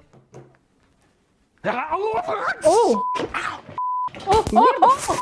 His His butt. favorite pastime is asking questions that have no His answers butt while is simultaneously being making electrocuted. up answers on the spot to a question he didn't ask. Have you ever had a dream that you had you could you do you want you what? could do Yes. so you Yes. you want him to do you so much you could do anything? Yeah. He is such I a agree. conniving little bastard that every emotion of lying, of scheming, of trickery Ooh, is the a schemes. direct We way love to schemes. help feed him. An unfaithful partner, a politician, a spy. All these people feed Tzeentch in one way or another, and it doesn't matter if the intentions are good. Acceptance does not feed Tzeentch. Change does. Tzeentch doesn't care about your facts. He only wants opinions. Because he represents change, he also Opinions. represents hope, though. Schemes are not always Oh, bad, look at that mouth. and even the hope to make a What a better nice art. tomorrow is the change he seeks. Because he is the architect of fate and the mastery of sorcery, his presence is purely unknowable. Every depiction of a Tzeentchian demon contains more eyes than are necessary and more mouths than I know what to do with. What do you call that? The thing in Space Marine 2. Is it called God of Change or something? I like that one, that design.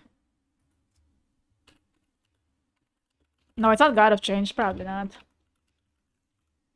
I think Tzeentch is the God of Change. Lord of Change! Oh, it is some sort of God of Change. This one, I like this one. Lord, not God. Okay. Oh, I love the design of this one. It's beautiful. He was talking about how his minions, the Tzeentchlings, have more eyes than necessary. Well, he doesn't really have more eyes than necessary. He has a lot of claws, though. That's for sure. This one has a lot of eyes. Man, I love this design. I like it so much. I just realized there's a skull on his gooch as well. Wow, of course. What the fuck is that?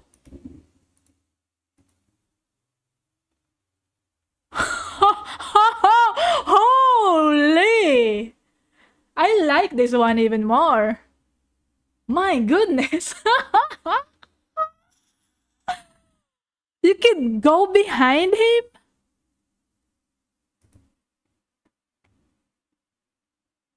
Lord of Change! Praise be! The Gooch of Change! Oh, amen, brother! Holy moly! Dude! The Tzeentch cakes. Tzeentch chicks. This game got replay value. Oh my god, we should go play this game again. I wanna know if you could actually check this perspective. My god. What a beautiful screenshot. By the way, this is what I googled. Oh, you don't see it. But I googled God of Change Space Marine 2, and it's not God of Change, it's Lord of Change. And this is like, this is the 4th Google image that is shown. Okay? I did not Google Lord of Change chicks. I googled God of Change Space Marine 2. Okay? Just so we're clear, I did not Google chicks. I did not type it. I would never. Anyway, let's see if there's more screenshot. There's only one.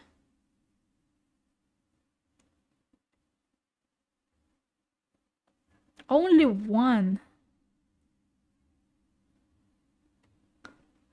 Lord of Change. That's very beautiful. I'm gonna save it when I'm done streaming.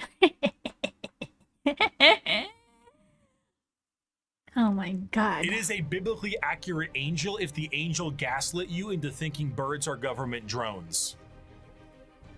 But they are. But are they? The creatures at his disposal adorn themselves with the knowledge of sorceries and the unknown, all to provide a mind-crushing experience. Fighting demons from outside of our reality is difficult enough, but fighting demons from There he is. unreality, purposely attempting to trick you, is a whole new thing entirely. There And that he is is. before we even get started on the gigantic bird of sorcery you're going to need to face. Do not ask which creature screams in the night. Do not question who waits for you in the shadow. Do not It question. is my cry that wakes you in the night, and my body that crouches in the shadow. My body that crouches in the shadow, and he crouches like this in the shadow. I think he shouldn't crouch in the shadow. He should crouch in the light so I could see the glorious shine on that booty. I am Zinch, and you are the puppet that dances to my tune. Third of Oh, the it was Chaos Zinch. It was not Gods Lord is of the Change who one was talking. of Okay, acceptance okay. of wrath and pestilence, the grandfather himself, Papa Nurgle. Nurgle is the exact Ooh, opposite there he of is. Zinch. Where Zinch believes in change and hope for Nurgle. a future, Nurgle believes in stagnation and the end of everything. At one point or another, we will all decay. We will That's true. all rot, and we will all end. And with a sacred number of 7, every single thing, 7? pestilence, boil, and everything in between, comes under the great shadow and girth of Nurgle himself. Girth. For Nurgle, the The plight girth of Nurgle. mortals is his Oh, fear no. and wine. And no matter how solid life might be, everything will decay in the end. In the creation of life, there must be an end to that life. And nobody has more creations to end lives than Grandfather Nurgle himself. Every boil, every blemish, every pus-filled wound and disease, every Ooh. rot, and every plague is kept and concocted by Nurgle. What? His name is Richard? Yeah, you keep listening, Richard. I'm not putting any of that on the screen. His name is Richard. Bricky's real name. Real name reveal. Richard. Richard Warhammer. I know. Now I know his full name. Nurgle. This humorously keeps Nurgle as a jovial god. He is Oh, he's full happy. of life and laughter, and by creating as Oh, many he's so happy. diseases as he possibly can, he shares that joy with Oh, he mortals. shares with I mean, everyone. Oh, his sharing is envoy caring. is the great unclean one, and look at how happy he is. Oh, And yes. there's a lot of him to love. A fear of death in general is feeding So Nurgle. happy. All disease makes him stronger, but to pray for salvation for a Richard. wounded loved one is to feed Nurgle. The timeless and inevitable fear that one day you will rot and decay is what gives him strength. The Peloton won't feed Nurgle.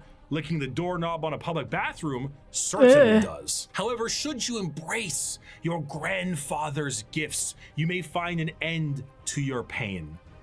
Maybe. All mortal followers of the Chaos Gods found themselves there in one way or another, either through the direct worship or the slow corrupting of their souls. But those that take Nurgle's gifts and embrace the decay Oh, of he their gives bodies gifts, wow. may end up being chosen among his few as a faithful servant. In doing so, you will be free of the pain caused by Nurgle's ailments, and you may even find yourself just as jovial and happy Aw, as I'm so he is. happy.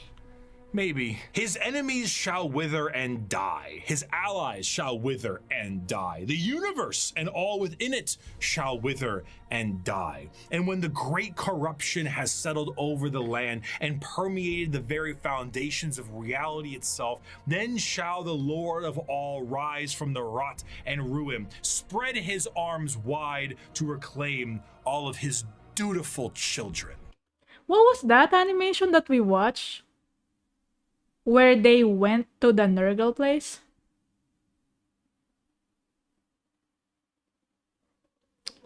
It's like everything decays so fast. We watched an animation about that legendary. What was it? And I remember there was this like flower thingy on the ground. It was beautiful. And then someone touched the flower and like Angels of Death? Was that in Angels of Death? Yeah, probably. I just remember the animation of that flower mushroom thingy. I wonder if it's that.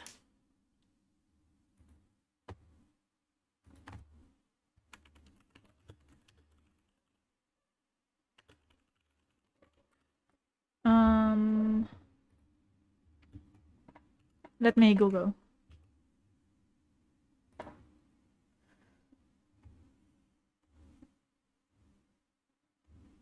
Was it that? Just remember that part where there's like a mushroom thing on the ground. Maybe it is Angels of Death. Because they were trying to look for one of their brothers, right? And then there's like a lot of disgusting stuff that happened. It's like they were going in a place that's like alien sewers or something. Warp sewers. I don't know. Yeah, I think it's Angels of Death. Maybe it was one of the Hammer and Bolter episodes. No, I think the one in Hammer and Bolter was the episode where, oh god, what's his name? Mr. Petty. What's Mr. Petty's name? The one with the pink armor? And the idea behind him is when you defeat him, you shouldn't be proud of your achievement because he's gonna take over your body. Isn't that also like set in a Nurgle looking place? Lucius the Eternal. Yeah, that guy. I think the episode where Lucius was there is like a Nurgle looking place.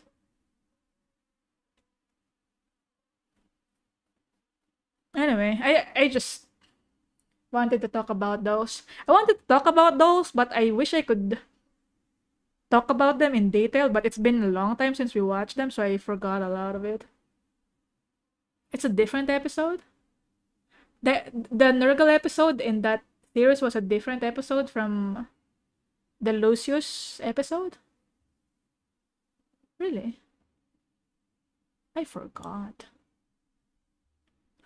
That's such a long time ago. Those were the three major chaos gods for a very long time, emboldened by war and death on a galactic scale. Ever present, but now This is live? fact Yes, this on is the live. suffering Hello. of a galaxy. One race, for a while, was able to elude the pull of chaos, an advanced race of psychically attuned aliens whose master over the physical world was so strong that chaos could not glean from them the morsels of power they Well, I'm gonna cliffhang everyone. Gonna edge everyone because I need to take a break. I really need to take a break. I'm just holding my pee. Sorry. I'm gonna be right back. I gotta take a piss.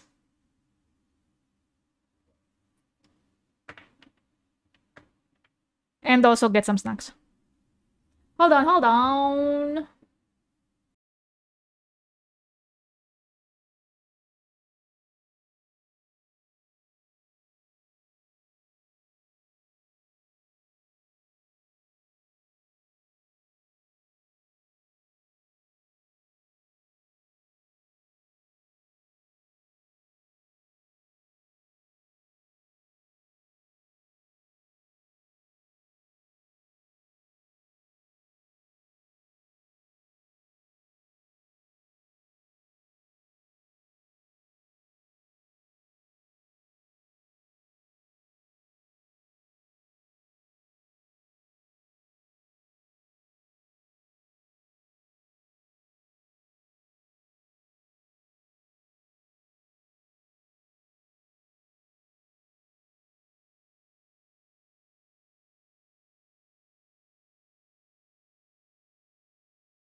Ha!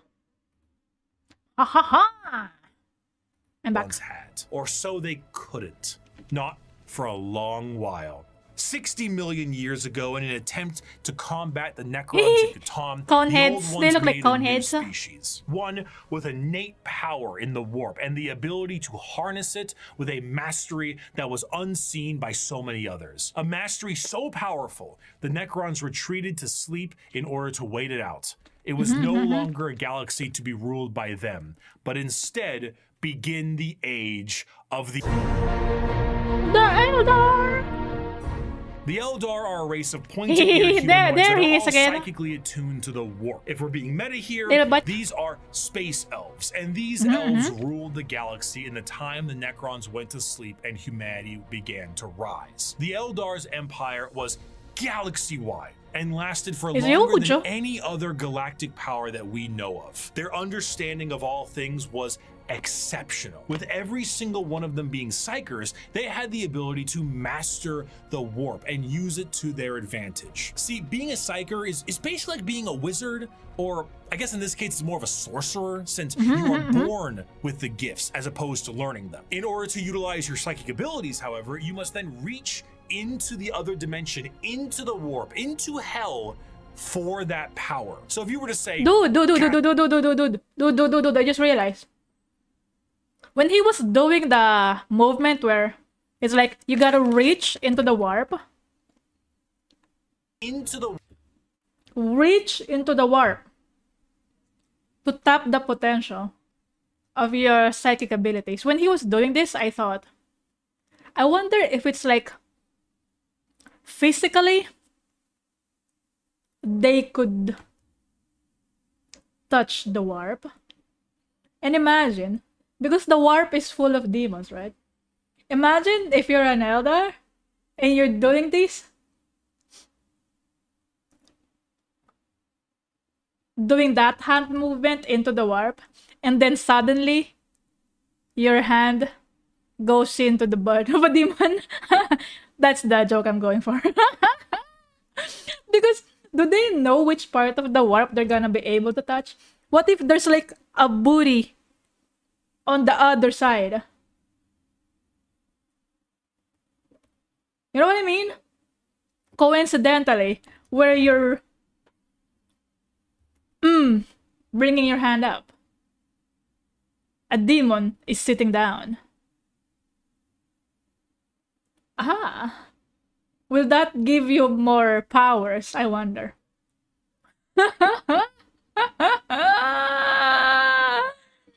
Oh my goodness.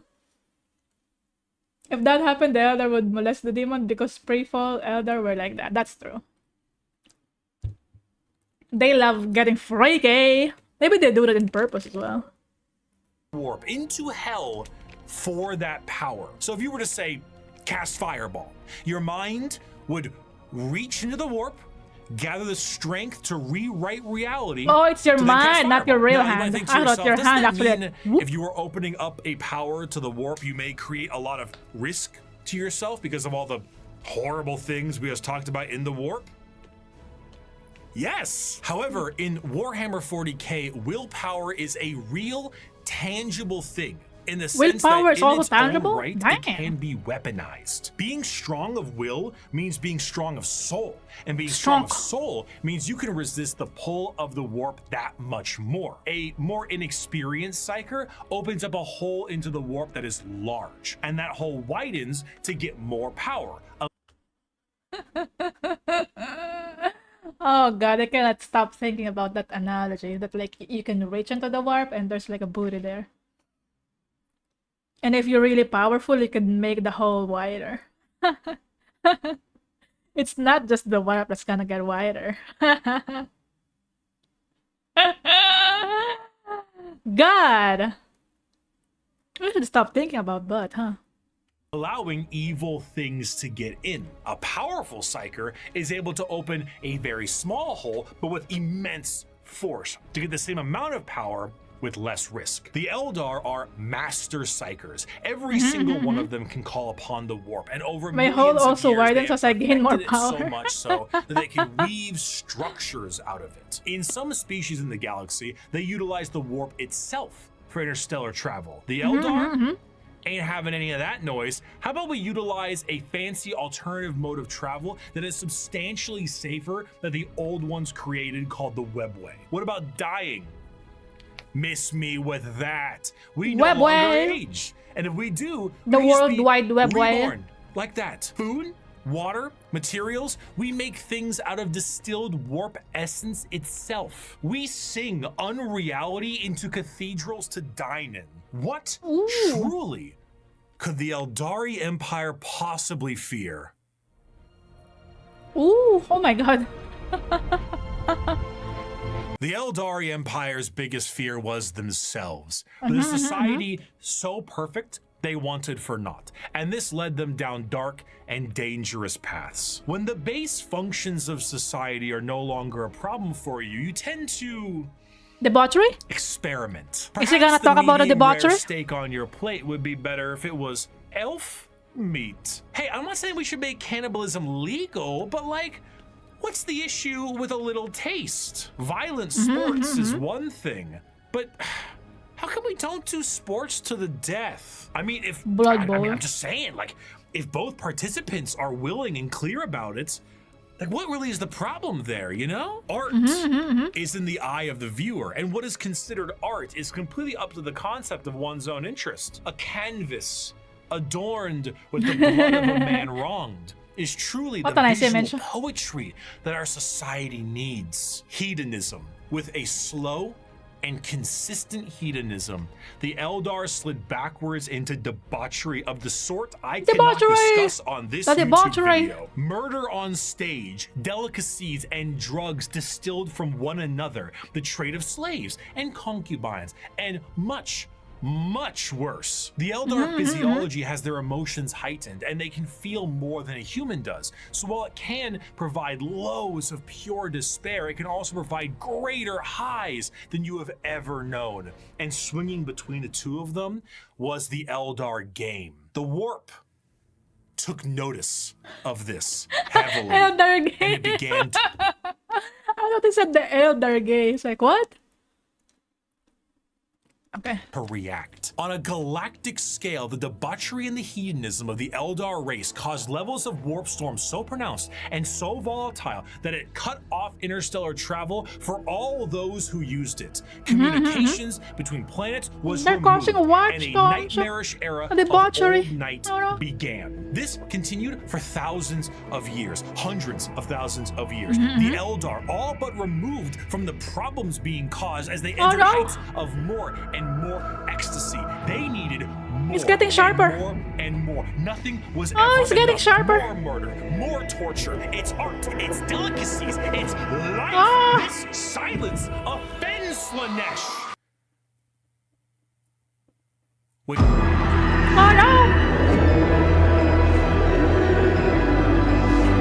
Slanesh, the prince of pleasure, Ooh. she who thirsts, the god Ooh. of unspeakable excess, is our fourth chaos god She who with the thirsts. sacred number of 6 adorning their title. Slanesh is a bit of a tricky one, because with our other 3 chaos gods, there was a certain understanding of human emotions and desires, but for Slanesh, that desire Ooh. is how they get their power. The words to be used would It's be about the decadence, desire. pleasure, perfection, passion, excess, and many others. The pursuit of more. The want to do more, experience Yes. more, become more. That's what gives Slanesh their gifts. A lot of people believe that Slanesh is something that originates with sex, specifically, and it makes sense why they assume that. The visuals of Slanesh patrons are all very lithe and sexual, but they are also intentionally androgynous to appear attractive to a variety of intrigues. However, to Gay think that shit, Slanesh imagine. specifically Imaginable. derives from sex would be mistaken. While it is true that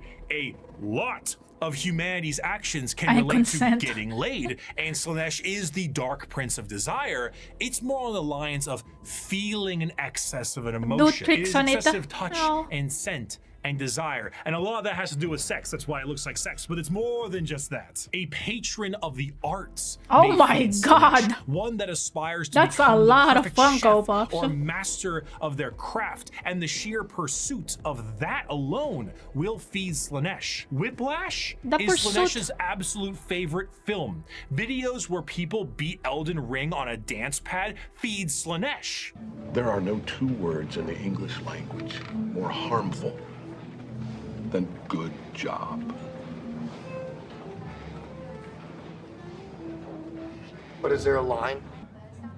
No, man, no. This also moves into the concept of There's no feeling. line? Sensation is a majorly Slaanesh-coded thing. It might start off feeling good, but then you Sensation. get to play around a little bit, you know? You play with a little bit of pain. Light pain might not be enough. Do so not you play might around, want more. or Slaanesh will show up. Inflicting the pain could be your jam. Music can increase Ooh, to music. volumes that may hurt your ears, and even then that might not be enough. More. You must have more. Many of More. the disciples of Slaanesh Another. carry demonic form in their lithe grace. The Keeper of Secrets is his chosen envoy, and their movements are a blur of dance and pain with an aura all the more fatal. They dance and sing, but there's always a form of malice behind every action they take. An alluring malicious gaze much. that will pull you in right before the Alluring demonic gaze. entity can crush you in that grip. The alluring Slaanesh's gaze. palace has 6 Oh, layers no. surrounding it, and one of them is the excess of gluttony, where the participant finds themselves in a beautiful banquet full of the most delicious foods imaginable, tables of delicacies, and rivers Oh, of wine, food. tempts the user to such degree that they cannot stop stuffing their face, unaware that the things they are eating are very vaguely familiar meat. If one does Oh. not see themselves drowning in the river of wine, they may soon fill their bodies up so much that they cease to function and fall over. Tags feederism. That's a thing. Well, I'm not gonna Google that. It's a thing? I guess people eating excessive amounts of food? People get into that stuff? I guess so. I mean, people watch other eat on the internet. Like mukbang is a thing. But... it's indeed a thing. Do not Google that. Oh shit. How long is the video? It's almost 2 hours. Don't worship Slaanesh. I thought it would be fun and sexy, but instead there's a space marine wearing pink and towering over me, telling me I have a pretty mouth. Aww. Hello, John Arks. Hello. Becoming part of the banquet themselves. Oh, you become That part is of the one banquet.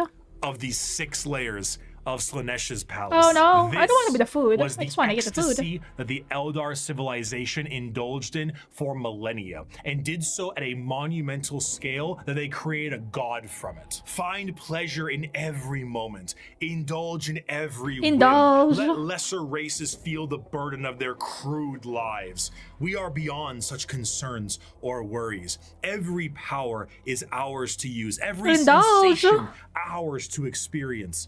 We are truly masters of the galaxy, and all others exist only to satisfy our curiosities. We have earned our position of power. Let us forever taste the fruits of such achievement. Time itself is ours to command. We are eternal. Ooh, dang goons. Comes Satan. Oh no. With the birth of Slaanesh, the all about the Eldari gooning. Empire ceased to be. A catastrophic event so horrible that the warp ripped a hole permanently in our reality.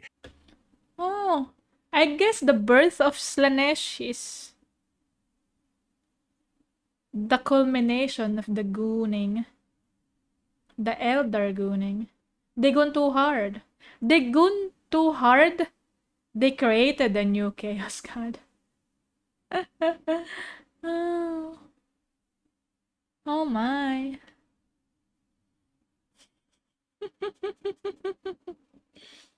Feudalism originates in enjoying other enjoy food, but like Slaanesh, it tends to go too far.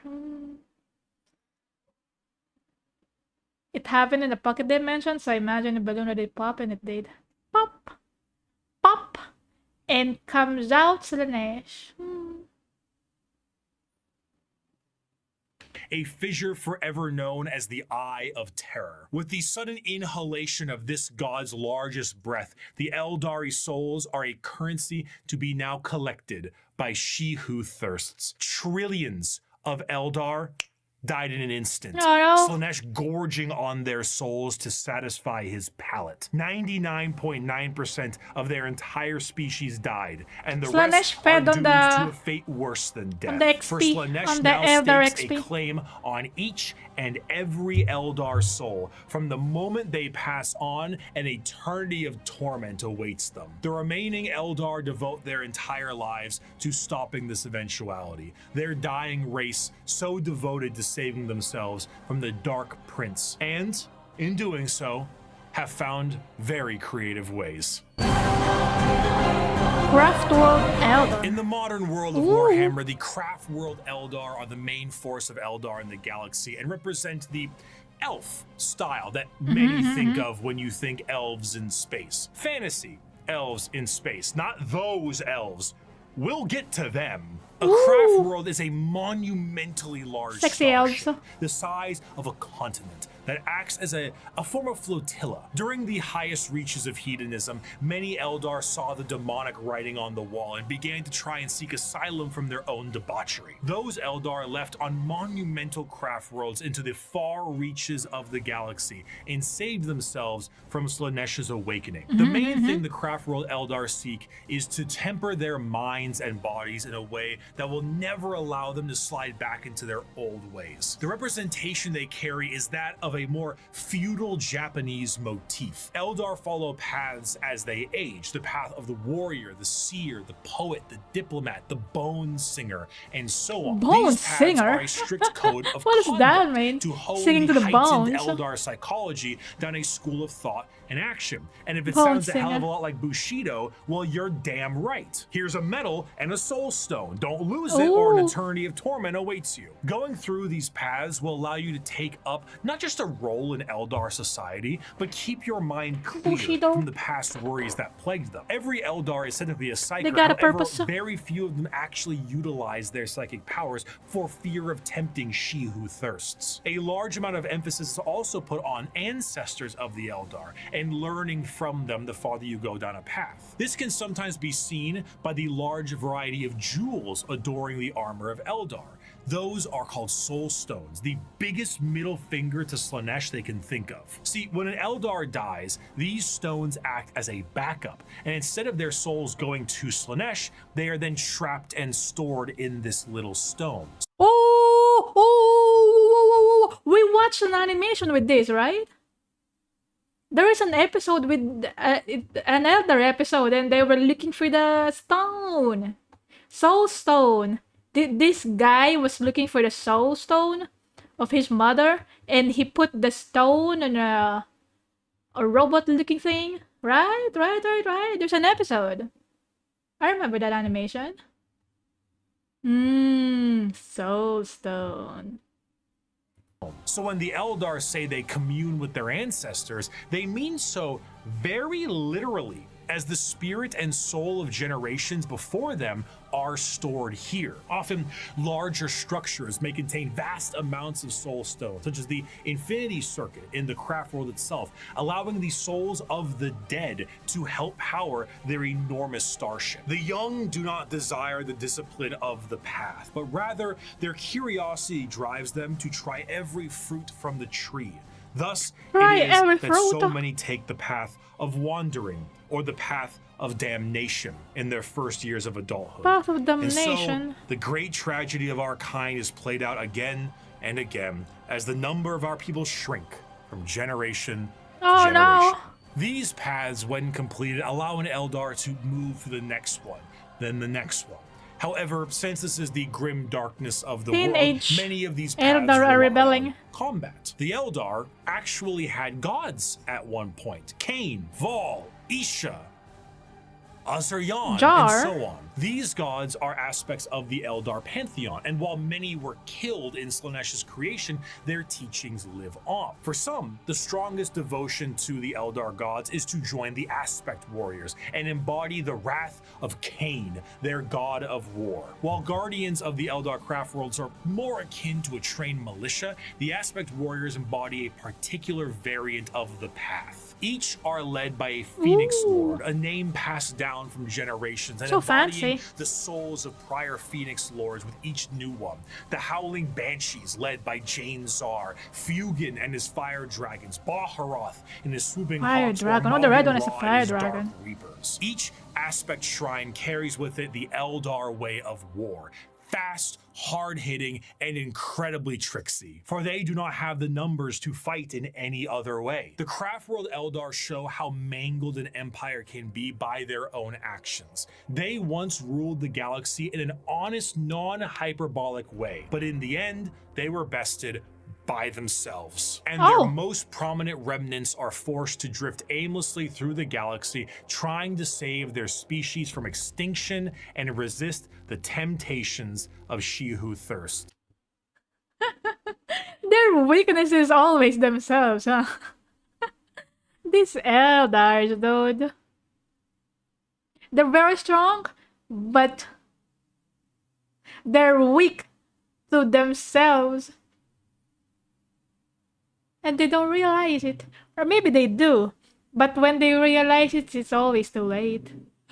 Oh no.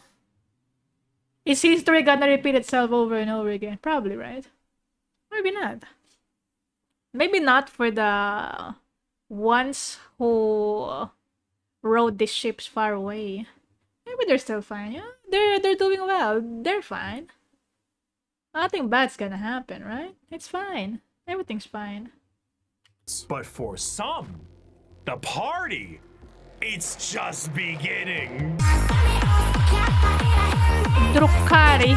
Deep within the webway is the city of Kamara. This dark city once existed as a port in the webway that allowed for ease of transport for the Eldar between its various domains. The significance of this city meant that it needed to be a bit more of a neutral territory outside of the jurisdiction of general Eldar law, and therefore it was allowed to self-govern. This did not go well. The Dark City became the hideaway for all manner of sin. It's always a bad Eldar idea. race slipped into debauchery on a You galactic let people scale that it self-govern. birthed a god, and this was the city you went to when that wasn't enough for you. The convenience of they being so party all the deep within time. the webway was that it exists as a blind spot to the horrors of the warp. So while the rest of the Eldar fled the downfall of their species, Kamara kept partying. When Slaanesh was birthed, they were saved the worst of it, thanks to them being nice and neatly tucked away inside the webway. But only somewhat. The Dark Prince did not have a grip around their soul, but the tiniest pinky finger, and they were still pulling. But due to their excess hedonism, they found a solution to this problem. If they tormented others, they could temporarily rejuvenate their souls and continue What to the cheat hell? their inevitable death by placating the Prince of Pleasure. And if they kept this up on the regular, they could effectively become They just harm immortal. others instead Thus, of themselves. the Drukhari were born. Unlike the Wow. more stoic elves you see in works of fiction, the Drukhari themselves exist as a sort of analog of the more grim and fiendish elves you find in Norse and European very naughty. mythology. The Drukhari are soul vampires, but the more basic Soul means to vampires. feed are hardly enough to keep them going. This desire to feed is known as the thirst, and to quench it effectively, they have mastered the art of The thirst. biotechnology and dark sciences to really juice So themselves thirsty. up on the crispy soul sprite from the vending machine called the Galaxy. The majority of Drukhari act as Drukhari, pirates so and raiders thirsty. and slavers. They go into our physical reality and drag people back to Kamara Oh. to commit Oh, no. atrocities that go beyond any imaginative torture a human can think of. The Drukhari are organized in various groups throughout the Dark City to accomplish this in a more organized and extremely brutal way. The Cabals act as the main warriors of the city, led by their archons. Witches and succubi act as entertainment for Kamara in gladiatorial arenas, and the flesh-crafting Do you want to be a homunculus soul sofa? keep the Drukhari No. alive and discover I don't want to be a ever sofa. Dude, increasingly more look at that booby piercing. Holy shit, that's beautiful. It's not even on the nipple. It's higher. Triangle piercing with some flesh belt, I presume. What a design. more painful ways to torment their ever increasingly large supply of slaves they are brought. The Dark Eldar see the other inhabitants of the galaxy as little more than cattle, livestock that can be brought to bay or slaughtered at any time. Their fodder, however, is not meat and muscle, but the anguish and despair of the weak. The Dark Eldar do indeed drink blood, but also tears, and most sustaining of all, the raw essence of pain They like drinking wring out of their captives. The truth of the matter is that Drukhari They like sustain drinking themselves everything. on the suffering of others, not just morally, but physically. Kamara is a city rife with backstabbing schemes and murder. It is the worst back alleys of the worst ghettos at the best of times. Nothing is more horrifying to a Drukhari than death, for death will see them in the talons of Slanesh for an eternity of torment. So they do everything they can to stop this. The homunculus. They're so scared of death. So obviously the logical solution is to torture others that are not like them and kill them instead. Wow. Such logic. How is this logic working? Oh my god. More like they like sucking? No, they drink. They use straw, okay? They don't use their lips, raw lips, to drink moisture out of some. And surely they use a straw.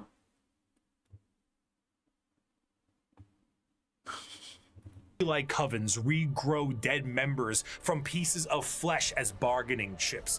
The succubi create grisly gladiatorial spectacles that literally rejuvenate the audience members as captives are murdered for sport. To be captured by the Drukhari is one of, if not the worst fate imaginable in the world of Warhammer 40k. No. In a universe built on war crimes, they are the most debased war crimers of all time. To be tortured and sacrificed in the gladiatorial arenas is a blessing, for you have escaped the fate of being in the flesh smith's control group, or being turned into a living and breathing piece of furniture for an Archon's quarters. In a cruel twist of fate, a newly born Drukhari does not arrive into this world loving torture.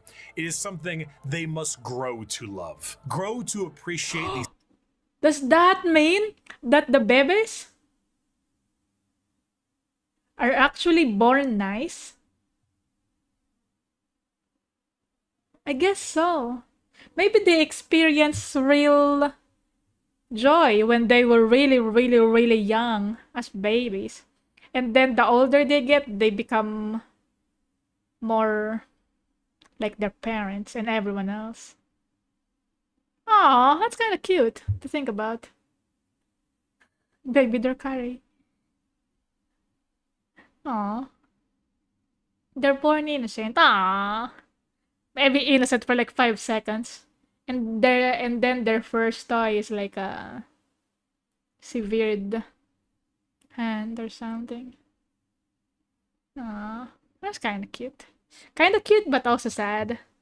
Suffering of other beings in order to survive in the world they have been brought into. If they succeed, they become some of the worst monsters in the known galaxy, a dark reflection to the craft worlders and a taste of what Eldar society was like before the fall. If they do not succeed, they must find purchase elsewhere. Often those will join smaller parts of Eldar society like the Exodites or the Harlequins. Exodites believe in a pre-industrial variant of their society, often retreating to more lush worlds to ride dinosaurs and live off the land. Cute. Prehistoric style that I would normally laugh at if they weren't riding dinosaurs like But they're so ballers. cute! The Harlequin dancing troupe like are a Monster Hunter. subsect of Eldar that are more than just a little strange. A carnival of Eldar's dancing riding jesters dinosaurs. that serve Okay. So if you don't want to join the pain party, you just go somewhere else and ride dinosaurs. That's fun. They still have a choice. Aww. They're still given choices in life. They could do other things aside from torturing creatures. Riding dinosaurs. Aww. The Eldar laughing god of Kegarak. They arrive never when expected and leave just as quickly. Blurs of light carry their footsteps as they dance their foes into a grave. Combat is just as much of a joke as it is a play on bloody murder. They travel and aid many other That's a nice Eldar, art. and sometimes even humanity, for reasons we can never understand. Perhaps one day we would have, were they not stripped of their army book and folded into the Eldari Codex. So I suppose it'll have to stay a mystery, or maybe it was one of Kegarak's master plans to get back at she who thirsts and save their species. Surely. Who could know? Perhaps it was all a sick and practical joke to Kegarak, and he would just find it very funny to watch me fumble the discussion of one human on a tiny blue planet across the galaxy. Oh, speaking of. Ooh, Emperor. Before Emperor the fall of Chan? the Eldar, Earth, or Terra, Look at that as it's called, jawline. was in Holy ruin. shit. One man who looks to put the pieces back together. Where did he come Shoulder from? pads. We don't know. Some say he was the result of early shamans. Some say he is the final old one who escaped their species He's old. genocide. And Very those old. that are smartest know the answer is it doesn't matter. He revealed himself as the Emperor of Mankind, and he was tasked with the most monumental upheaval of humanity possible. The Eldari's warp fluctuations had turned the golden age of humanity into old night. Interstellar travel cut off? Check. An AI uprising? Check. Brand new psychers popping up and not knowing how to handle their powers? Oh, check. Demonic incursions? Check. Thousands of years this occurred, and now the Emperor of Mankind showed himself to put the pieces back together. Unifying Terra under his rule, the Emperor founded the Imperium of Man and ruled it with an iron fist. He was the supreme leader, Oh my and God, nothing he's could beautiful. stand against him. He wished to remove mankind from the yoke of its former failures, and he knew he would be the best leader they could have because he was right. AI banned, religion banned. You did as the Emperor told you, or his Thunder Warriors would put you in your place. That place often being a grave. Now, Terra was thriving, but humanity needed to thriving. reclaim its long-lost brethren It's working. scattered across the stars. But to do so, he needed those that could build him a fleet truly meant for the reconquering of the galaxy. And so he turned his attention to the red planet of Mars. He turned to the Mechanicals, my favorite. You know what? I don't think I'm gonna split my reaction into 2 streams. We're in the Mechanicals time. I love Mechanicals. There's no way I'm gonna stop the stream right here. We're definitely watching Mechanicals. Why do I love them? I don't know. I just love Mechanicals. I like the way they look. They're very cute. They're amazing. Mars and Terra were close allies long before the Unification Wars. Mars was the first world terraformed by humanity and became what would ultimately be the first hive world, an epicenter for industry and technology. The Age of Strife did not treat the Red Planet kindly, however. Mars was cut off from Terra during this time, and the warp storms that ravaged the planet turned it into an absolute nuclear hellscape. Those who were on the surface were turned into your run-of-the-mill mutant if they even survived the bombings they inflicted on themselves, but others were lucky enough to escape beneath the red sands. From the moment I understood the weakness of my place. These became their generational habitats, but this resulted in extreme reliance on technology and those who could use it. They began to view the technology keeping them alive technology. less as a technological advancement and There it more is. of a divine intervention with From the moment I understood the weakness of my flesh, he's gonna say it. He's gonna say it. I know this face. That's the face of someone who's disgusted by his flesh. Right there. those skilled in it as priests. The Martians began to worship the power of the machine, and this resulted in the formation of the cult Mechanicus.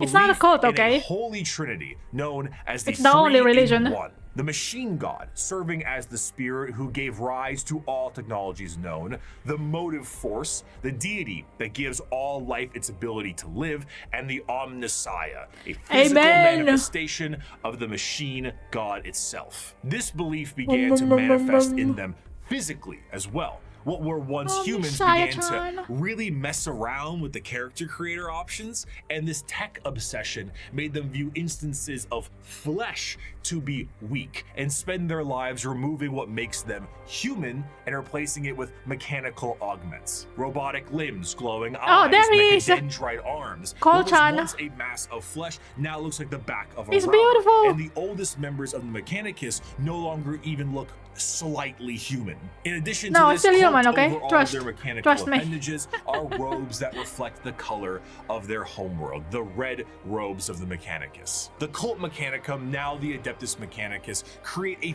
It is not a cult. It's a way of life. In combination of cultures all birthed into one. Basically, techno-zealot monks. Organic life is the machine god's greatest accomplishment within the scope of the great work. All praise he who is 3-in-1. By giving us life within an organic shell, he presents us with the means and opportunity to improve upon physicality, as is his divine plan. He grants us complex weakness so we might learn metallic strength and ascend to his level of machinic perfection. Dude, this last sentence is so much copium. The way it is said, he grants complex weakness so we might learn metallic strength and ascend to his level of machinic perfection. It's kind of silly. It's kind of silly the way it is worded, but I love it. The Emperor's arrival to Mars was very much a walking in with the pizzas while the room is on fire moment, but to the Mechanicum, they saw his arrival as confirmation of their belief. They took one look at the glowing golden entity that showed up on their doorstep and were like, that's him. That's the guy right there. And they immediately accepted him as the Omnissiah. Obviously, showing up and being called Machine Jesus shortly after wiping out all instances of non-Machine Jesus a little bit beforehand is an instance of capital H heresy. But the Emperor saw the bigger picture. Were they strange with how they rubbed unguents on themselves, burned incense, and prayed to machines for them to work? You always gotta pray, though. You always gotta pray. Sure, but that's a lot of production right there. So the Emperor devised the Treaty of Olympus Mons, a unifying agreement between Terra and Mars. And this union would be permanently etched into the Aquila of the Imperium as the two-headed eagle. One head for Terra, and the other for Mars. This is the first time I heard this.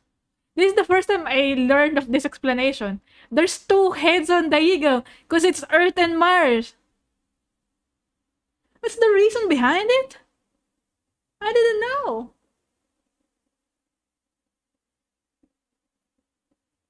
Wow. This is the first time I've heard of this. I really thought he just wants to have two heads on his eagle. Hello there. I don't know. I'm sure you've heard it before. Maybe. I don't think I have, though. Oh, by the way, if you didn't know, I actually drew the Emperor already.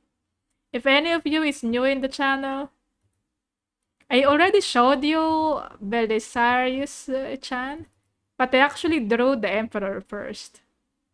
You wanna see? He's beautiful. You have no choice. I will show you. I made this.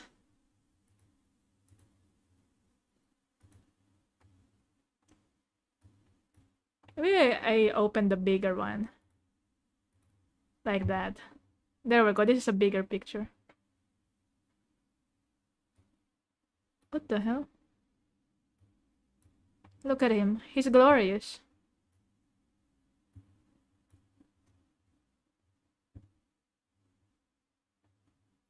Jawline. This is actually a normal size coffee cup, but he's huge. From what I heard, he's huge. That's why it looks tiny. And these ones are hamsters. His coat is like hamsters. Like made of little live hamsters.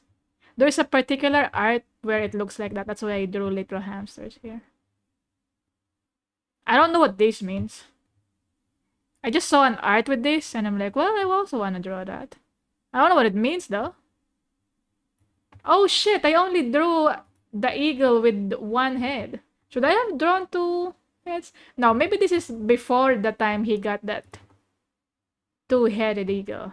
This was a long time ago when he still had his very long hair. Or maybe when he arrived in Mars, he still had his very long hair. I don't know, man. I'm not a lore expert. I'm a lore expert. I'm just guessing. Beautiful.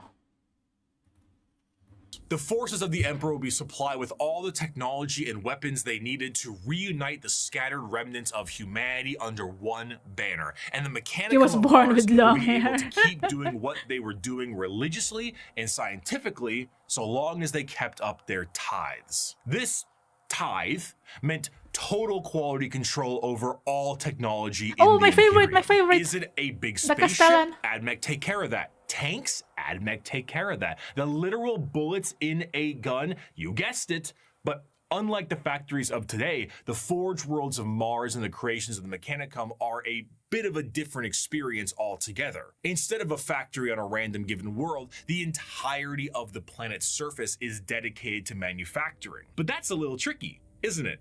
Considering that the usage of silica animus, or AI, is a big Oh my no-no, god. and basically the largest so affront hideous. to their divine Why is he machine eating god the possible. rocks? Fortunately, there's a really neat alternative that they've come up with. Ah. It's called a servitor. am I Incredible watching? devices that can do anything from manufacturing, maintenance, basic door operation, even just float around like a helpful little drone. It's an extremely easy process too. All you need to do is take a human who is dying or preferably an enemy of the state, most likely that one, and lobotomize them. And then Wow, that's so reprogram easy. their brains to do exactly what they tell you. That's they so even got easy. little baby versions of them. Oh, yes. Yay! I've seen them in Space Marine too. They look beautiful. Those floating babies. There's always floating babies in the ship. Oh my god. Look at him. Floating So baby. now- Wait. If these ones are really babies, are they real babies? I thought they make the servitors out of felons. But these are babies. Do babies commit crime that deserve to be turned into this thing? Maybe they cried too much. Most likely clones. They tone it down to just clone babies. Oh, these are not natural born babies. These are clone babies. Aww. They're still babies though. Poor guys. So now you can rest easy knowing that the entirety of the Imperium, because they outlaw AI and learning new tech is heresy, is run on lobotomized slaves. Whether they deserve it or not is unimportant, and whether they can still keep their consciousness trapped in their own minds is another thing entirely. Why does it hurt? Oh no!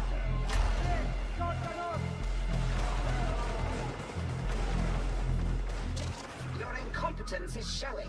An excerpt from the Servitor creation factories. Naked human beings were standing in a switch-packed line between high fences. The manufactorum produced servitors, but it was more akin to an abattoir than a workshop. Abattoir. Every surface was easily cleaned. I like that word. What's a nice Servitors word? with spray Abattoir. units surgically attached to their backs prowled about, hosing filth from slit drains set into the perfectly smooth slanted floors. As the line slowly advanced, the people were passed through various scanning devices, most of them mounted in ugly, functional arches that let out a constant series of acceptance chimes. Occasionally, one would let out an angry blare, and the indicator lumens would flash red. The rejected person was then swallowed up by a trapdoor opening beneath their feet. From these pits wafted a hideous stench and the grinding sounds of industrial mincers. One rejected man grabbed onto the lip and hung there, arms and hands bloodied, shouting a stream of defiant profanities. Guards lined the grating either side of him and shocked him until he fell.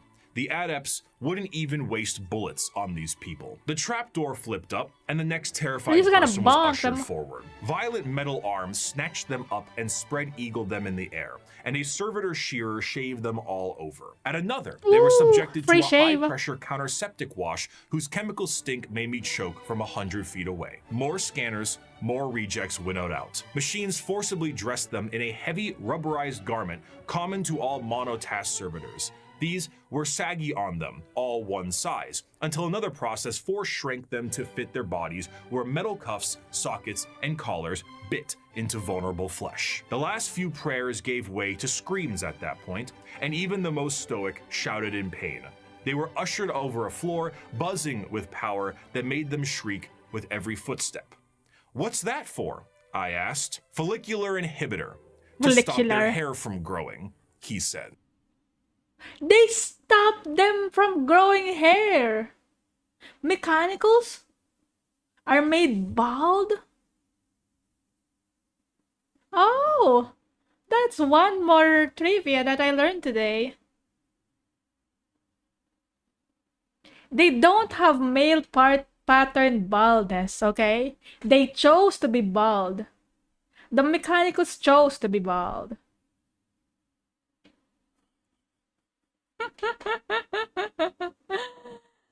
Servitors can have no hair or no skin. Fun. We don't need them where you're going.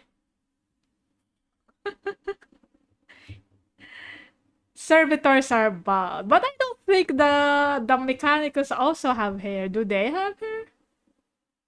They are never shown without their hoods, so maybe they also don't have hair.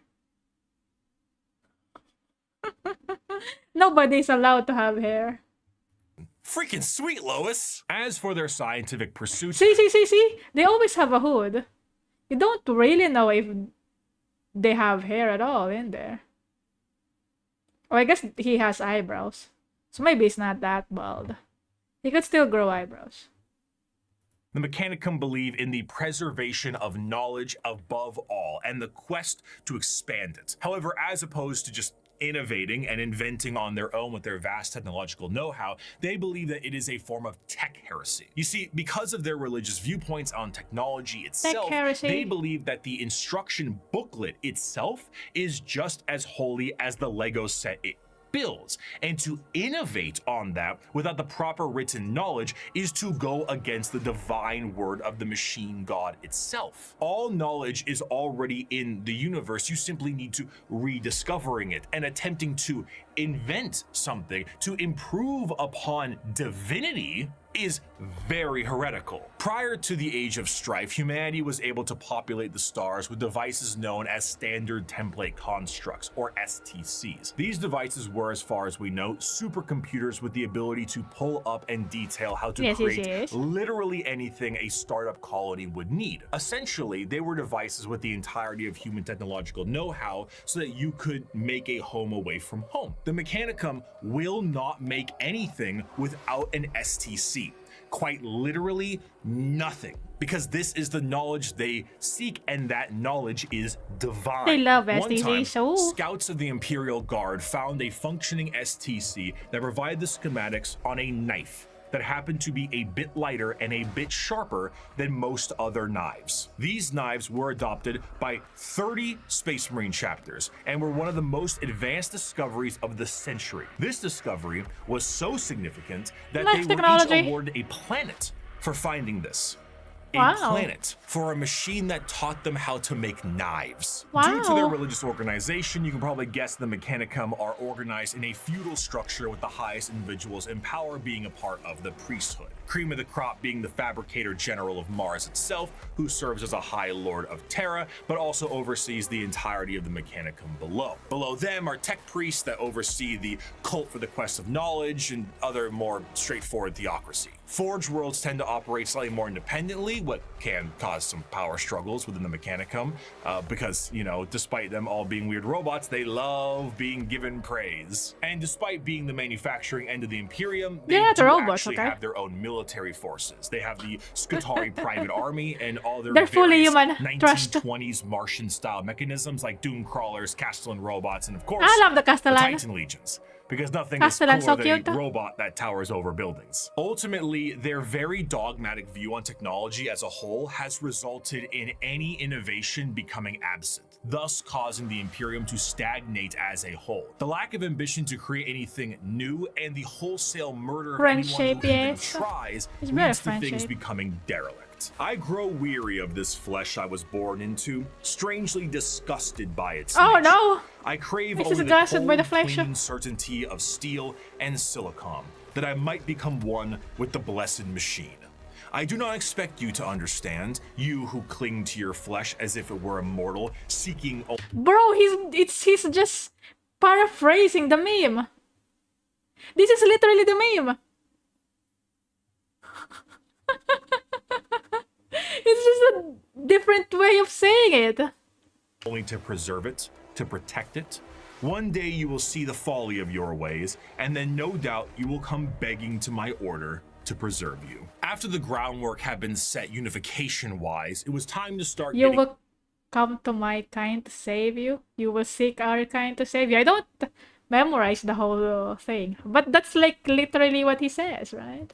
things together for the Emperor's great crusade across the stars to bring humanity under one banner. The Thunder Warriors were a perfect fighting force for unifying Terra and Luna, but the galaxy was a whole different thing. You see, these warriors weren't soldiers in the eyes of the Emperor. They were tools, extremely blunt tools used for the fast conquest of Terra. As the Emperor was concerned, the tools you use at home aren't the same ones you take on a road trip. So the Emperor rid himself of his tools in the exact manner you think he did, and he went forward to crafting a brand new tool. One more mobile, more efficient, and ready for his next era of conquest. They shall be my finest warriors, these men who give of themselves to me. Like clay, I shall mold them, and in the furnace of war forge them. They will be of iron will and steely muscle. In great armor shall I clad them, and with the mightiest bald. guns will they be armed. They will be untouched by plague or disease. No sickness will blight them. They will have tactics, strategies, and machines so that no foe can best them in battle. And they will have huge shoulder pads. I think that's also part of the thing he says. They will be my bulwark against the terror. They are the defenders of humanity. They are my soul. Ooh, Space Marines.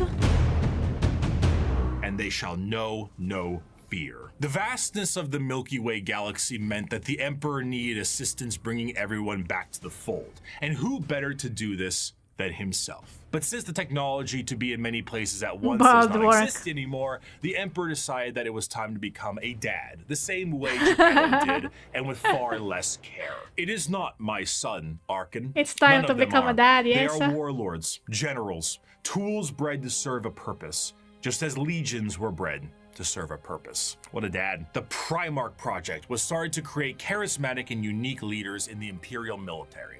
The diversity of these eventual leaders meant that each one could be specialized for certain circumstances across the galaxy. Depending on the type of conflict, one leader might be better than the other. So instead of forcing one leader to acclimate to a situation directly, it would be better to send a specialized leader and force to handle it. In order to do this, the Emperor used his genetic know-how and maybe a little bit of that forbidden stuff to create these genetically perfect gene fathers that had the ability to serve serve as his analog directly, and also serve as the leaders of the respective Space Marine legions. All 20, all 18, that's right, all 19 of his sons were meant to be directly molded by the Emperor himself. No, there's 19. I thought there's 18. What happened? Who got added? 1, 2, 3, 4, 5, 6, 7. 1, 2, 3. There's 21. And 2 of them are closed. 2 of them are out of business. Not out of business. Out for business. There's 21! There's a bald guy there. I see a bald guy right away. Very suspicious. Look at that lips though. Holy moly. This guy is very chadicos. Oh, this is Fulgrim, no? Is this Fulgrim? Is Violet? I think so. Bro, those lips are luscious. Despite their genetic... Oops, I pressed the wrong button. Oh, you can't see it. Oh my god. Those lips. The lips of a beautiful... What is he? Beautiful man. Oh my god. It's like handsome Squidward.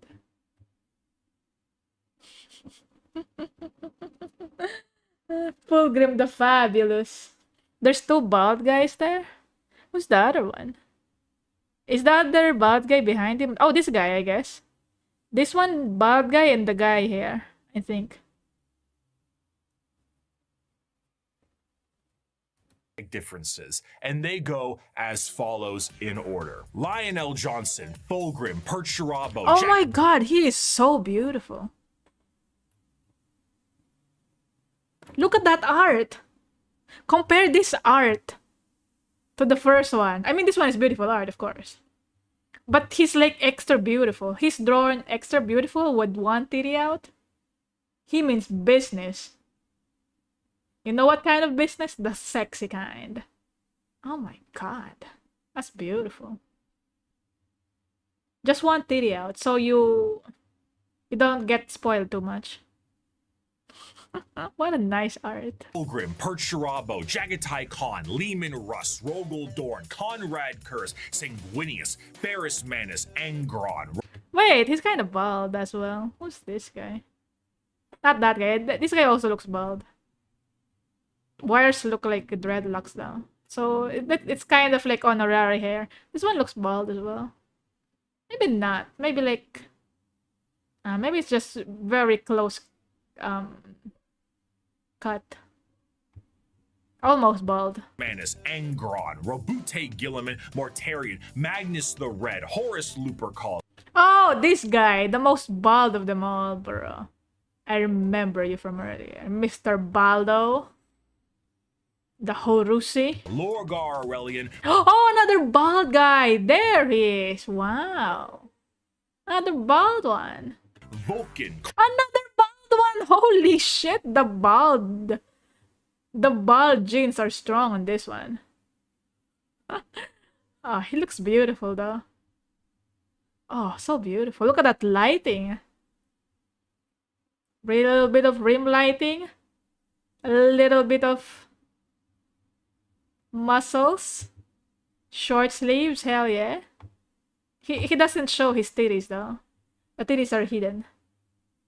Corvus Corax and Alfarius Oh my god, another bald one. Holy shit. and Omegon. His sons, finalized and crafted to be the warriors That's a lot he of needed them to be, bald. were complete. But he may have decided to do a bit of dabbling with things he shouldn't have, and paid a price. Before the Primarchs were ready to go, an intervention by the gods of chaos prevented his plan from being completed as intended. Though the sources vary, The ultimate result of the Chaos God intervention was that all of the Emperor's tools were scattered throughout the galaxy at unknown places and times. Each one of his sons ended up in a completely different world, and instead of being able to directly influence their upbringing, these children were instead forced to experience the unique nature of their respective homeworlds. Some had a great time and lived in general luxury. Wow. Others, not so much. Despite his closest advisor, Malkador the Sigillite, saying, "All right, Chief, let's try this one again,"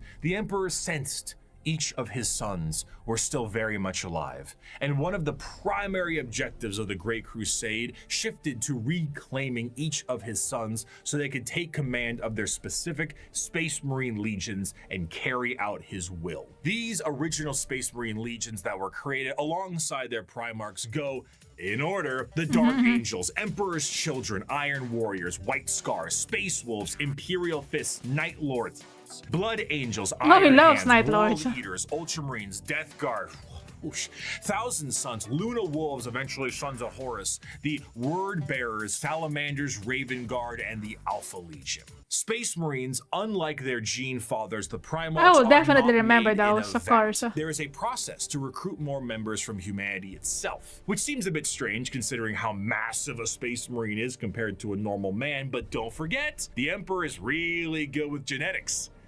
Less good with anesthetic, however. These prospects are recruited across humanity from various reasons and methods, and are generally killed during that process. But sometimes they aren't, and they are able to go through more and more of the actual training to assess certain traits that are important and relevant to being a Space Marine. Most of the time, the common factor is a pure, unrelenting willingness to kill the enemies of the Imperium. After going through psychological screening, the prospect, now called a neophyte, goes under the knife to become a Space Marine. They put the holy globules in them.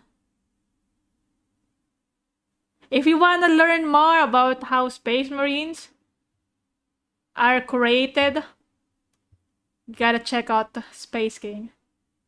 They put globules in them. Yes. It's very effective. The holy globules and the gene seed. Yes. And here is a quick list of all the cool new stuff they get genuinely shoved into their bodies. A secondary heart, an organ that makes your bones grow, an organ that makes your muscles big, an implant that makes your blood stronger, a little organ that turns your white blood cells into super white blood cells, a brain implant that allows you to sleep while being awake, a pre-stomach that allows you to digest literally anything, a spinal implant that allows you to absorb the genetic memories of what you eat, bigger and better lungs that can let you breathe underwater, an implant that gives you stronger eyes, new ears that keep you from being dizzy, a brain implant that lets you go into suspended animation if you're in a bad shape, skin that acts like transition glasses, I almost got it in one take, a brand new kidney, the ability to taste the air and find Sniffer on the tongue. What are they, snakes? They taste the air to smell it better. Sniffer on the tongue. enemies like a bloodhound, a special coating on your skin that allows you to be protected in sunscreen. Space, the ability to spit acid, a gland that allows you to absorb the unique genetic makeup from the gene seed in the first place, and a straight up carapace that allows the Space Marine to interface with their power armor directly. Quite often, these are put inside of you at dubious levels of mental alertness and dubious levels of anesthetic. After a more generalized indoctrination into the faith of the Imperium and a bit more training and other important manners, they can finally be welcomed as a fully fledged Space Marine. A Space Marine is quite literally a walking tank that is armed to the teeth. Two of the more iconic weapons held by a Space Marine are their bolt gun, which fires explosive shells the size of soda cans, and a chain sword. Oh, a chain sword, of course.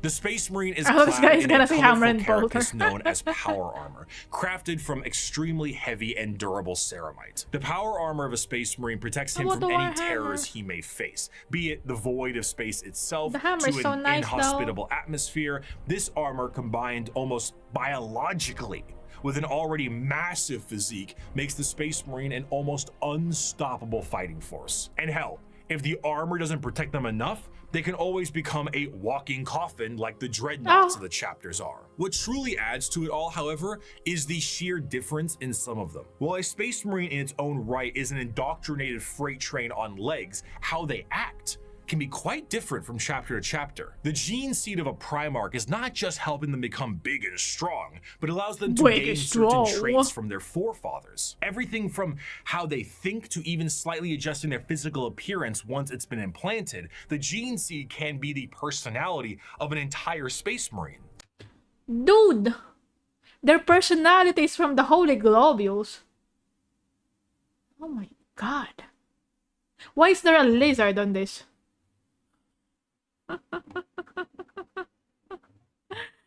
That's cute. I pet it. Ah, that's very cute. Take the salamanders, for example. Oh, salamanders, of course. Have a predisposition to fire as a whole, and tend to be extremely large due to the size of their Primarch, Vulcan, and his enormous stature. Whereas someone like Sanguinius, Primarch of the Blood Angels, share more vampiric features and more angel-like qualities. Are you saying Sanguinius is a twink? Maybe he is a twink compared to the other Primarchs, eh? I mean, he's beautiful. Look at that. What a beautiful art. A gene seed is not just aspects of the Primarchs, but they are also flaws too. Magnus the Red and his 1,000 sons underwent something known as the Flesh Change, a horrifying mutation that, while it made them strong psychers, would affect their bodies so terribly that they would mutate away from humanity. Where other factions have inspiration for their culture from our real world, like the feudal Japanese of the Eldar or Egyptian style the Necrons, each Space Marine chapter themselves carry an inspiration. The White Scars are motorcycle riding Mongolian fighters. The Space Wolves are Norse Vikings. The Dark Angels are Knights of the Round Table, and so on. This moves into their fighting style, and truthfully, there is no end to the characters and options when it— What the fuck is this? What is this thing? It's so goofy looking. Is this an orc? Oh, it's just bouncing. Oh my god.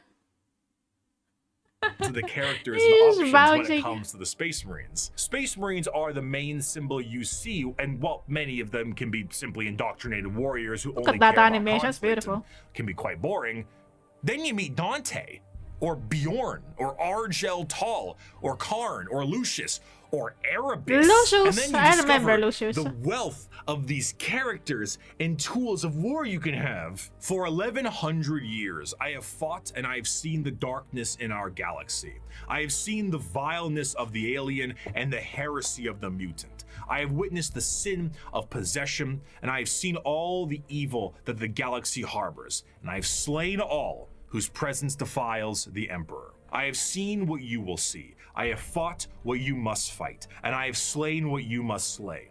So fear not and be proud, for we are the sons of Sanguinius, the protectors of mankind.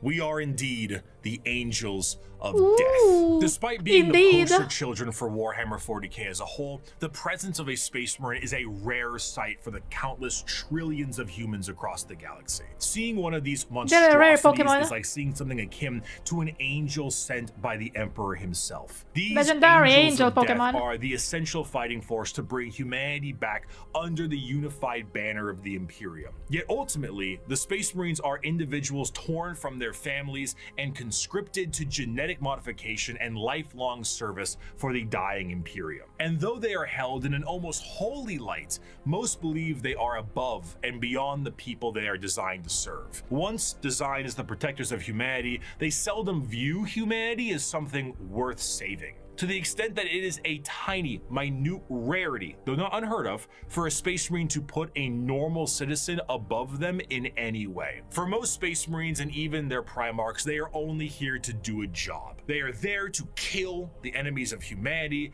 and I would be remiss if I didn't add at least one more of my favorite quotes to the tail end of this section. "The time for speeches is done," said Rogel Dorn. "The first great test is here. My order to you all is simple, yet heed it well, and exert yourselves to see it done. They are coming. kill them all. Ooh. While the Space Marines are the spearhead of the Imperium's Great Crusade and also a major player in its warfare, there is a significant amount of importance that must be taken on their transport. What sci-fi universe would be complete without its navy? When you think of the navy or ships on the open sea, you think of something that is sleek, something mobile, and something pretty big. For perspective, the longest self-propelled ship in history was the TTC-Wise Giant, an oil tanker that was about 458 meters long or over about 1,500 feet. This I cannot here fathom that is size. child's play in the world of 40k ships. A ship that is considered to be an escort vessel in the Imperium it's the mega is church about ship. 3 times the size of a Sea-Wise Giant, and the size of the ships only go up from there. Your most common ships are the cruisers. The light cruiser tends to average at about 2 kilometers long, or just over a mile in length, where the Dictator class cruisers can be over 3 kilometers or 2 miles in length. The largest ships are your battleships, and they are tremendous. We're talking 5-mile long, half a mile high monstrosities that look like gigantic Gothic cathedrals and filled to the brim with weaponry. And not only are they filled with weapons, but they are also jam-packed with crewmen. Battleships tend to, on average, carry a crew between several thousand to several million, and they need every there's so single many one people of in those there. members because we don't have advanced technology for other things to pilot themselves or control themselves in a meaningful way because there's no AI. A lot of this stuff has to be done manually. Even the reloading of those giant batteries is a form of manual labor. AI. And of course, generally speaking, gliding through the stars is a very slow way to do things. And They don't have computers to do the work. They just do everything themselves. Oh my god. That's highly inefficient. Servitor job, yeah, but I can't really say if that's efficient. Surely there's another way. let's be honest, there can't be a science fiction setting Computer without some built form in of a hyperspace human? travel. This form of travel in 40k is less like going to Plaid in Spaceballs and more like going into Davy Jones' zipper dimension in SpongeBob. Oh, now what? I suppose you're gonna show me. Gee, that's very nice. Oh, what is this? Some kind of magic act? Oh! I didn't know Squidward got sent into the warp. Oh my. I don't remember that Because episode. it utilizes the immaterial warp to do so. Warp travel is handled by a navigator, which is an abhuman. It's a mutated human, don't worry about it. And they have a gene that gives them a third eye and the ability to help steer the ship through the warp, which, as we know, is hell itself and unreality. Now, this might sound exceptionally dangerous, and that's because it is. Now, the ship does have protection in the form of a Geller field, though. Originally, I assumed the Geller field is what you think it is. A large force field stopping all manner of horrible things, like demons from the warp tearing apart your ship.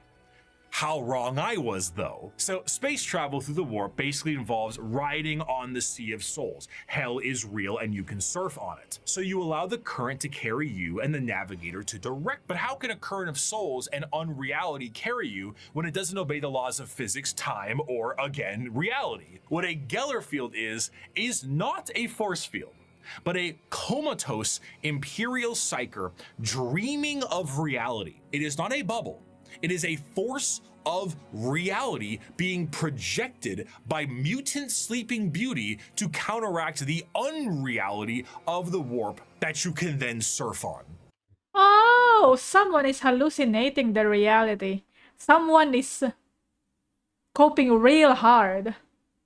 Making, like, very convinced and making himself believe that there exists a reality and we could go through this. It's like, what do you call this? It's like an overly enthusiastic coach. You can do this!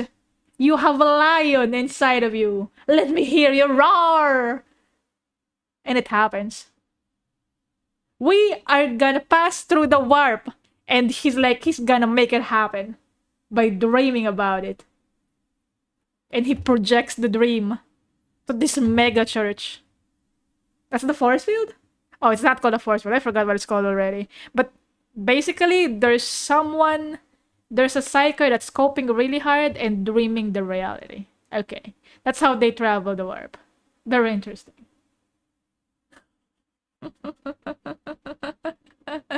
Maybe he's like thinking about a highway.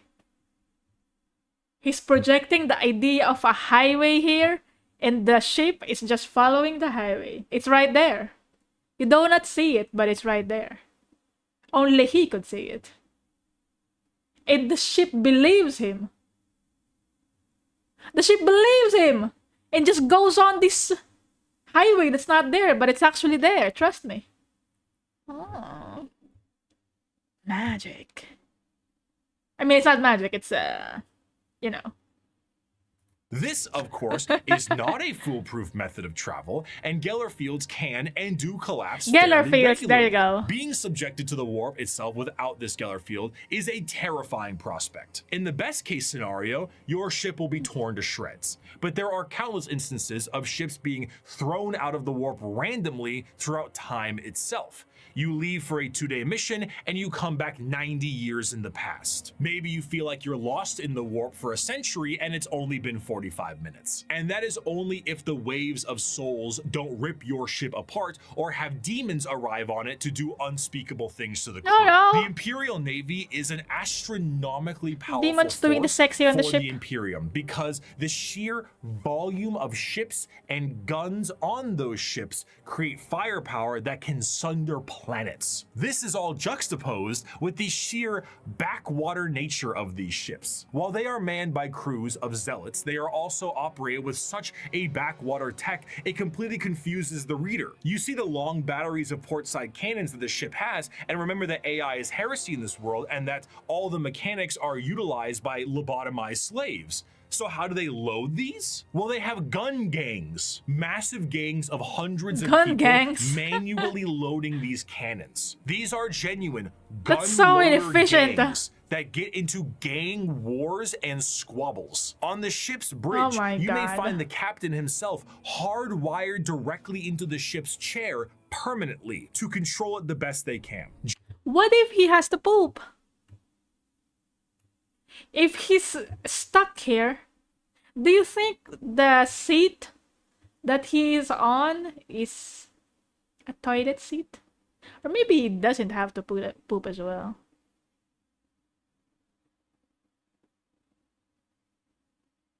If he has to poop, he will poop. That's it.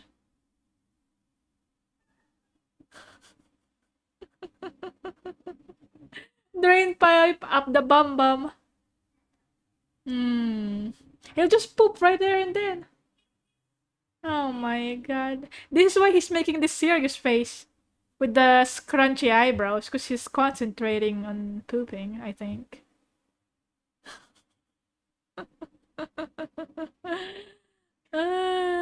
They have people to clean him up.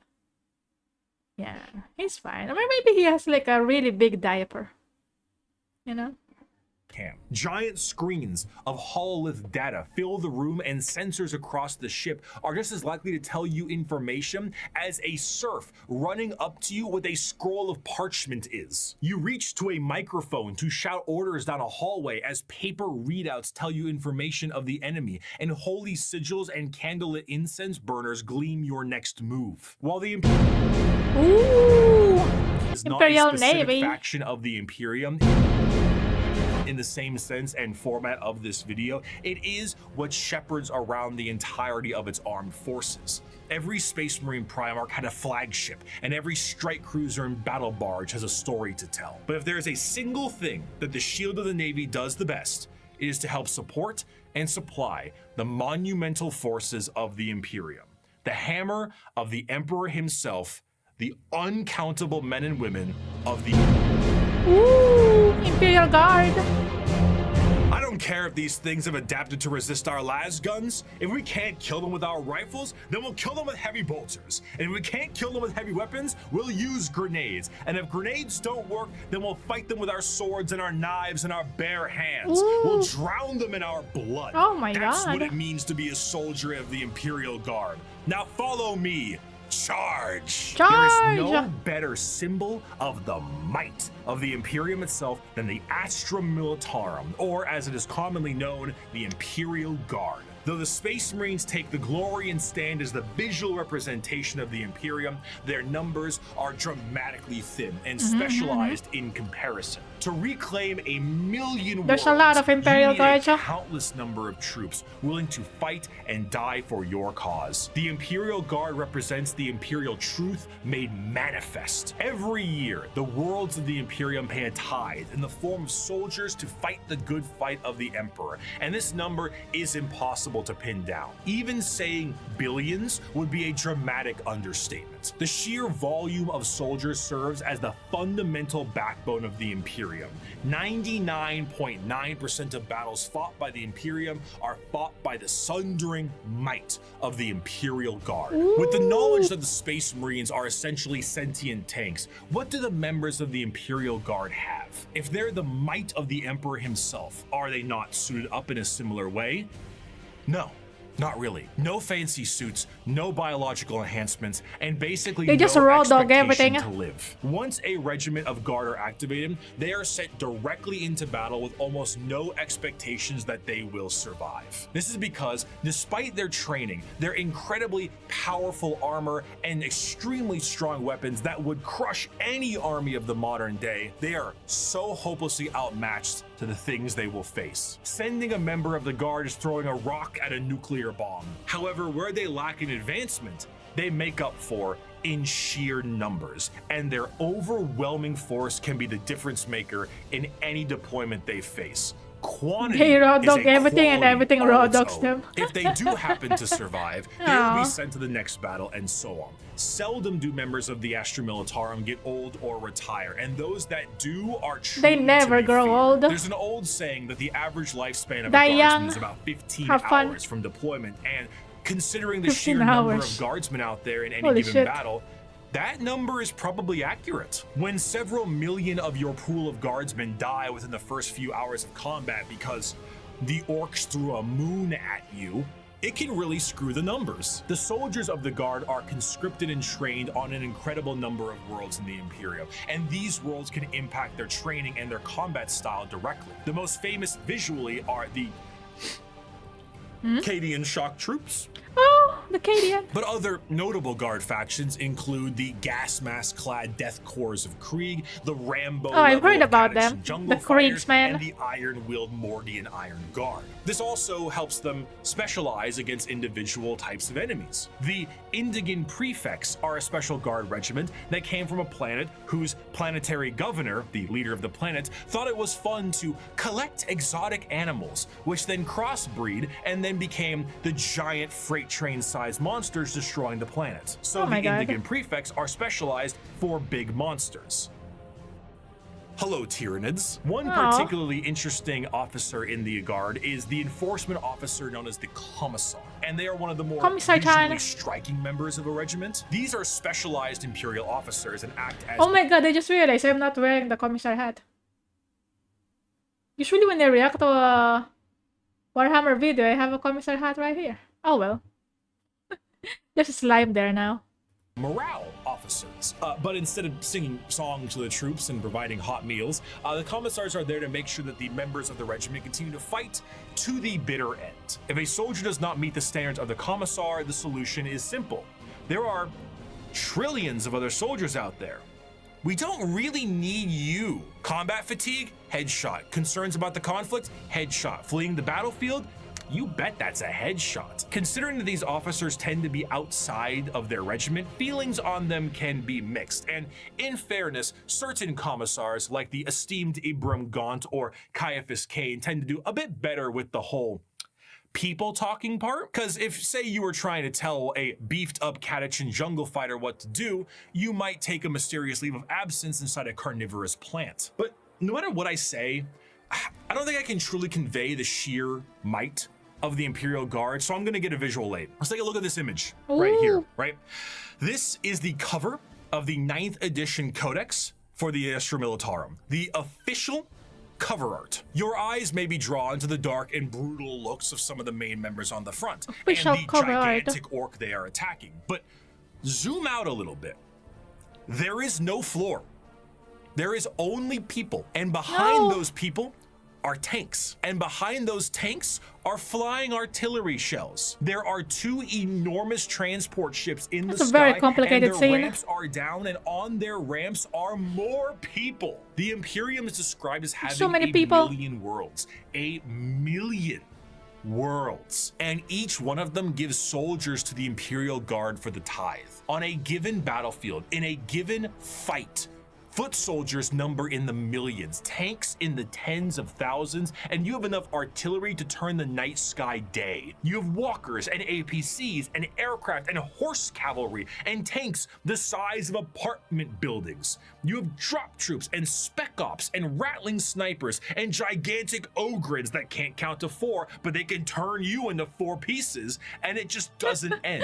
They cannot count to 4, is a oh no. horde army. But instead of a horde of bugs or rampaging orcs, it's a living wall of guns. At the end of the day, though he's been Guns ferried through everywhere. hell on a ship that's 10,000 years old to some godforsaken war-torn rock, though he deployed from high orbit with nothing but a grav chute, though he is one of 10 million men and women snatched from his homeworld to fight a war he barely understands, though he has been given a weapon that fires small suns and may annihilate him as he fires because the knowledge of how it functions has been lost, though his company is supported by tractor tanks that run on anything you can burn, though he wages war Oh my against god, there's so devouring many hive though. mind, ravenous demons, Why and hordes though? of hyper-advanced aliens with strange technologies and sorceries They will he push never forward? dreamed existed. No one will remember his sacrifice. There will be no records of his deeds, No. no glorious parades in his honor, and no remembrance of his name.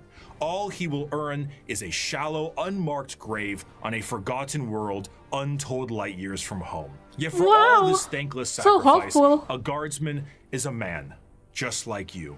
He has no millennia-old genetic engineering, no prophetic leader, no miracles of faith. He has his lasgun, his orders, and those beside him. Aw. He is the Imperial Guard, and he will hold the line. He will hold the In line. the end, the Astra Oh, Militarum, that's despite beautiful. fighting for the honor What of a the beautiful Imperium, line. are their own form of a massive horde army, where individuality does not matter. They are merely numbers to the Imperium, and the vast majority of the conflicts they are sent to are attrition-based battles that gain virtually no ground, while countless millions die. Yet this makes them the most human. For the Imperial Guard contains normal people, people who are happy and sad, people who laugh and love, and in there are stories, because there is strength in facing the horrors of the universe head on with nothing but a rifle in your hands and a prayer on your lips. Armed with an innumerable amount of Imperial soldiers and Space Marines, the Navy begins its great crusade into the stars The guards to die, rescue but the don't stranded surrender. Primarchs and reunite them to their legions. But the biggest question needed to be asked was,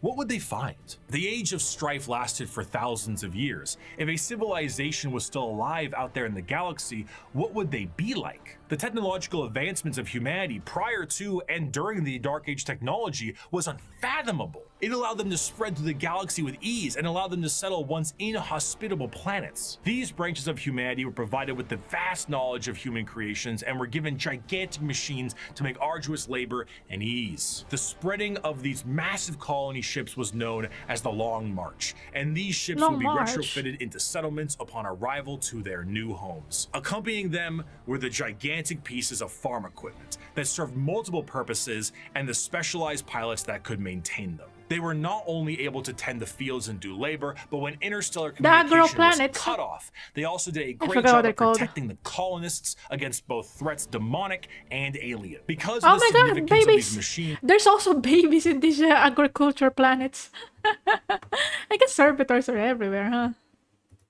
those that could pilot No matter them what were industry. powerful enough to be considered leaders, and the upkeep and preservation of the machines and the lineage of those who could pilot them was imperative. These machines, over the thousands of years, would eventually be known as the...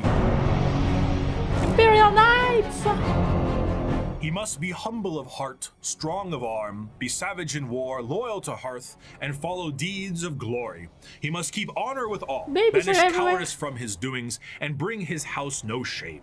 He must serve the emperor and defend the Imperium, thus should a knight rule himself. The Age of Strife caused these colonized worlds to be cut off from the Imperium, and the reversion of these worlds resulted in the reverence for this farm equipment turned feudal, and the leadership that controlled the devices became viewed as a noble hierarchy. Wait, don't tell me this guy is also attached to this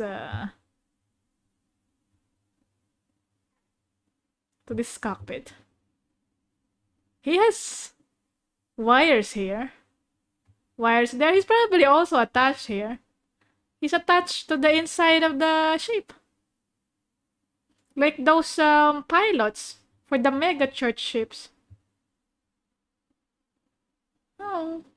During the Age of Strife, exploratory fleets from Mars found plenty of these worlds, and it seemed the majority of them reverted to a similar state. Like King Arthur seeing Merlin himself, these feudal worlds welcomed the tech priests of Mars with open arms. The mutual relationship between the Admech and the nobility was... Yeah. They're definitely attached to the seat.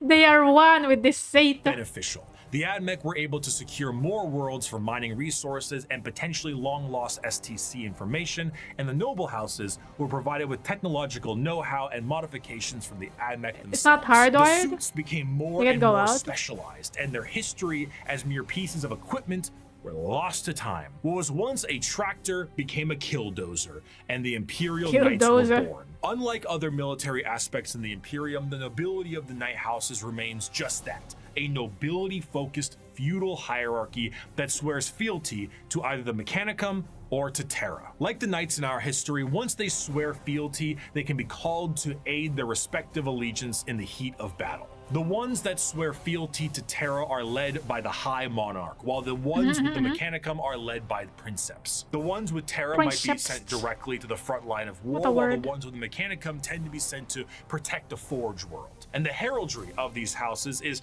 what you'd expect from a generic history of knights. Houses pledging allegiances here and there, your run-of-the-mill War of the Roses aesthetic. Except instead of ponies, you have gigantic death machines. These knights can't simply be piloted by any old person, however. A member of the nobility of any given knight house must go through the ritual of becoming. This ritual involves them sitting on the device used to control the knight, known as the Throne Mechanicum, for a full night. What's wrong with that? I mean, sitting in a chair for a full evening sounds pretty great right about now. So, a pilot cannot drive a knight. They can, but it moves about as effective as Ripley from Aliens 2, big, lifter thing. It is, in a sense, a beast that must be controlled, and a pilot must merge with it. The mind of the noble is connected to the machine and must fight with the mental signatures and personalities of the prior pilots as well. Everything a knight experiences in battle is felt by the pilot themselves.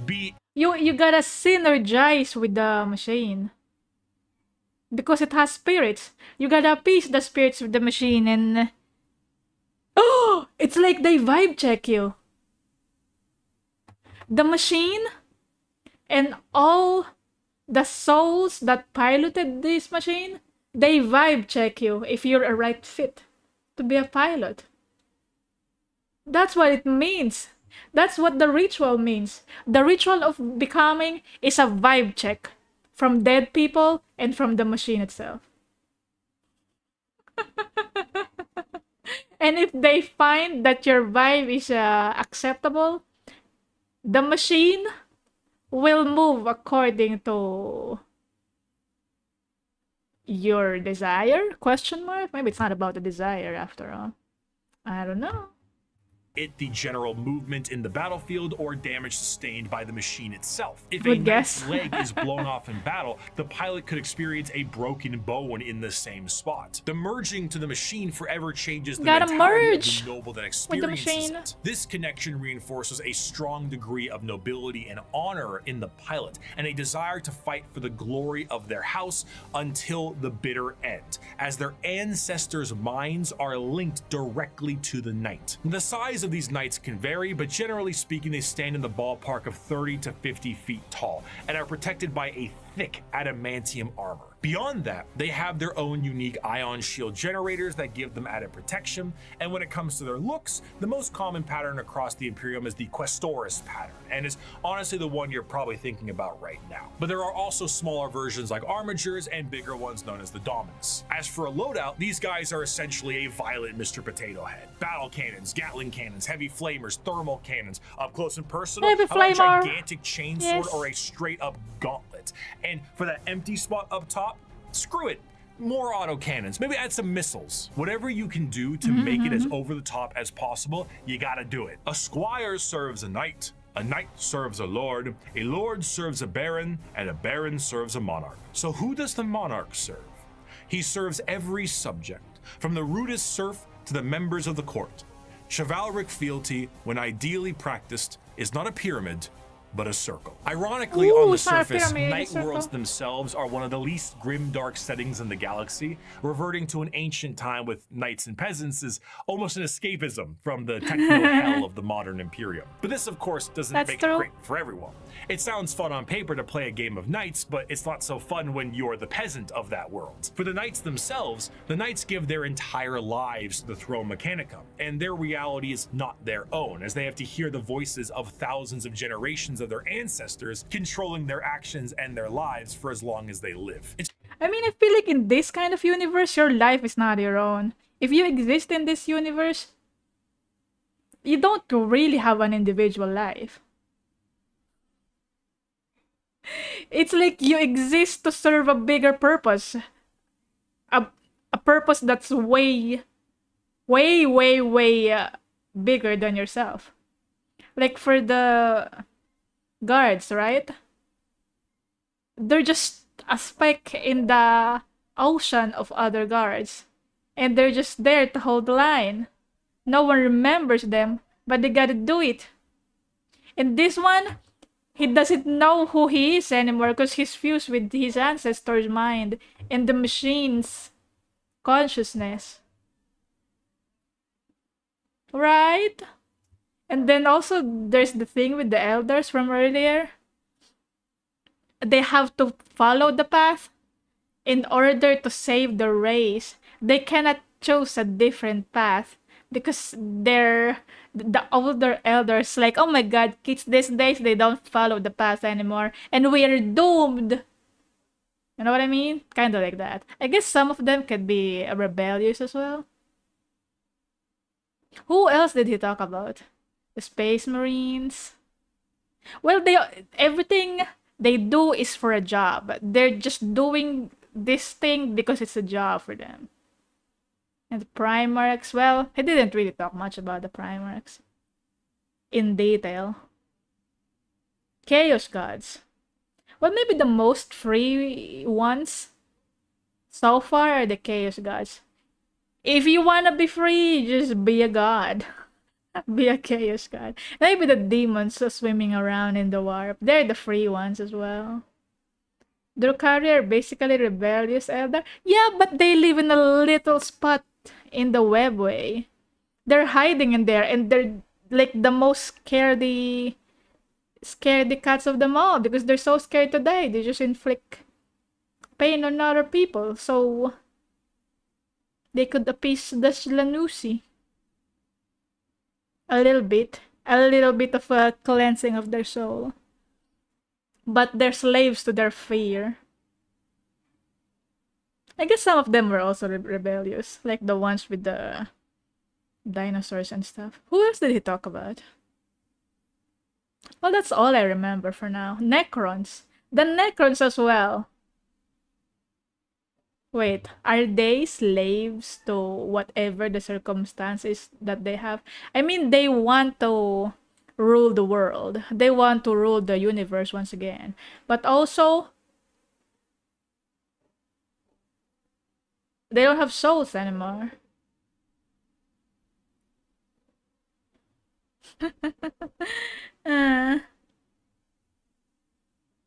Being rebellious isn't always glorious.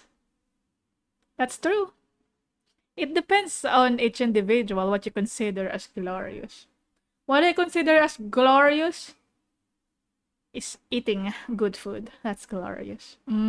It's a strange dichotomy. When it comes to Warhammer, most to all jobs tend to be terrible. However, if there was one that could be considered enjoyable, it would be the pilot of a knight, or a princeps of their larger cousins. While it does contain an egregious amount of hardship to be a knight pilot, you do enjoy a wealth of privilege. A knight pilot is often an asshole who can back it up. The rich noble that, despite his braggadocious behavior, is still very much him, and he will continue to be him. But knights are not the only thing that the Imperium found lost in the stars during their Great Crusade. Due to the circumstances of the Age of Strife, humans were changing and adapting to their new homes they were now isolated on. Some of these humans evolved over thousands of years to adapt to these areas, and they were known as abhumans. Many abhumans found their way into the Imperial Guard or other lesser positions in the Imperium if they were not wiped out immediately for being too different from their human counterparts. Rogue traders have a measurement of freedom? Vary from planet to planet, and one particular group of abhumans have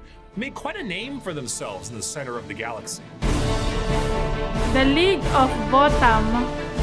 The origins of what will be known as the Kin start at some point during the Dark Age technology, where their ancestors left a planet that is very much Terra and went to the galactic core to mine it of its resources. They brought along with them everything that they would need for a long-term stay, most important of which were the incredible AI-based supercomputers. Be it guidance, technical or philosophical, schematics, or the ability to upload the memories of a deceased explorer to gather information from them, these computers became an essential part of their everyday life.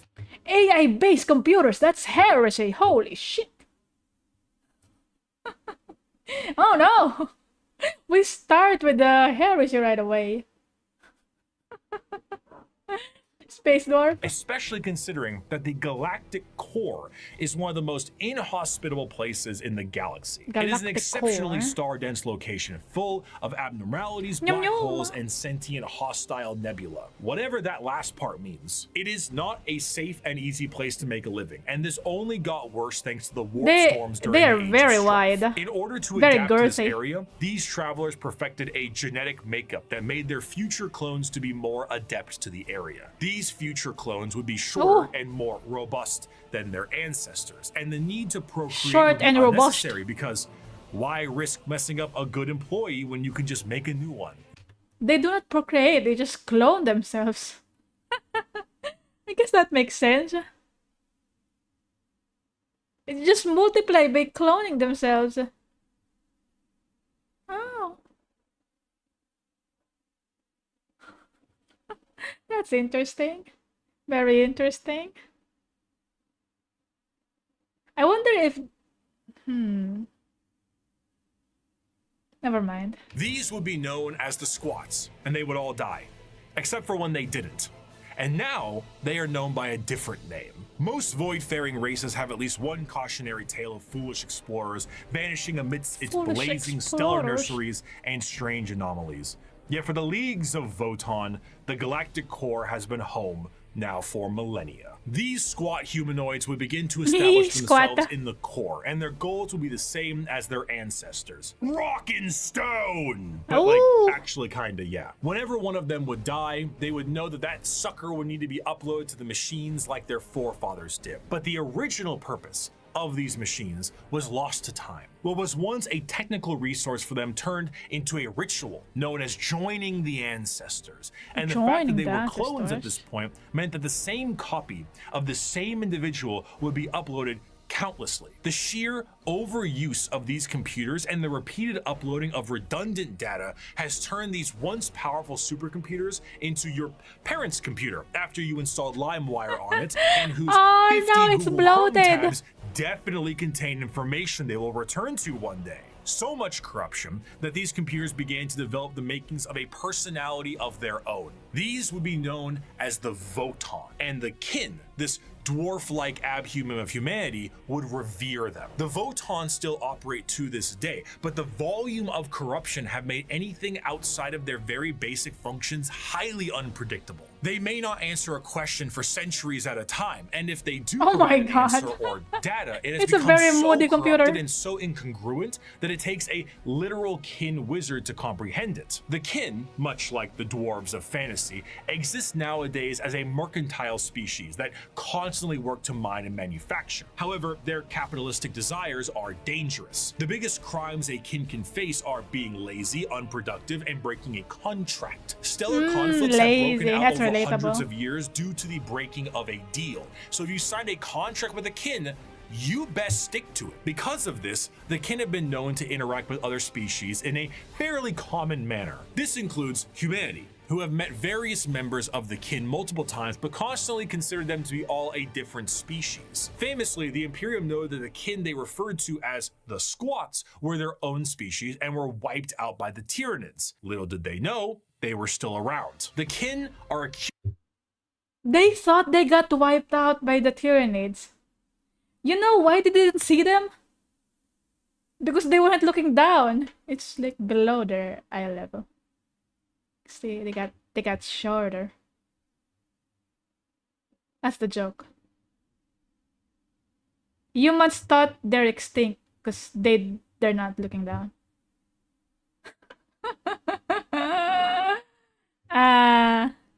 Never cross the Votan or you will into the book. Oh! Okay, so I've heard of them before. I just know of them as dwarves. Legendary told me about them already. They have that book. They write about all the insults that they receive. And they're very petty about that. Yeah. I've heard about them. I didn't know they're called Votan. Acutely aware of two things. The first is that the humans of the Imperium are deeply terrified of technology, so the sheer existence of the Votan is a secret as well as the truth. This extends also to the Iron Kin, sentient robots that are treated in the same esteem of flesh and blood kin because kin is kin. The second thing they are aware of is where they're from.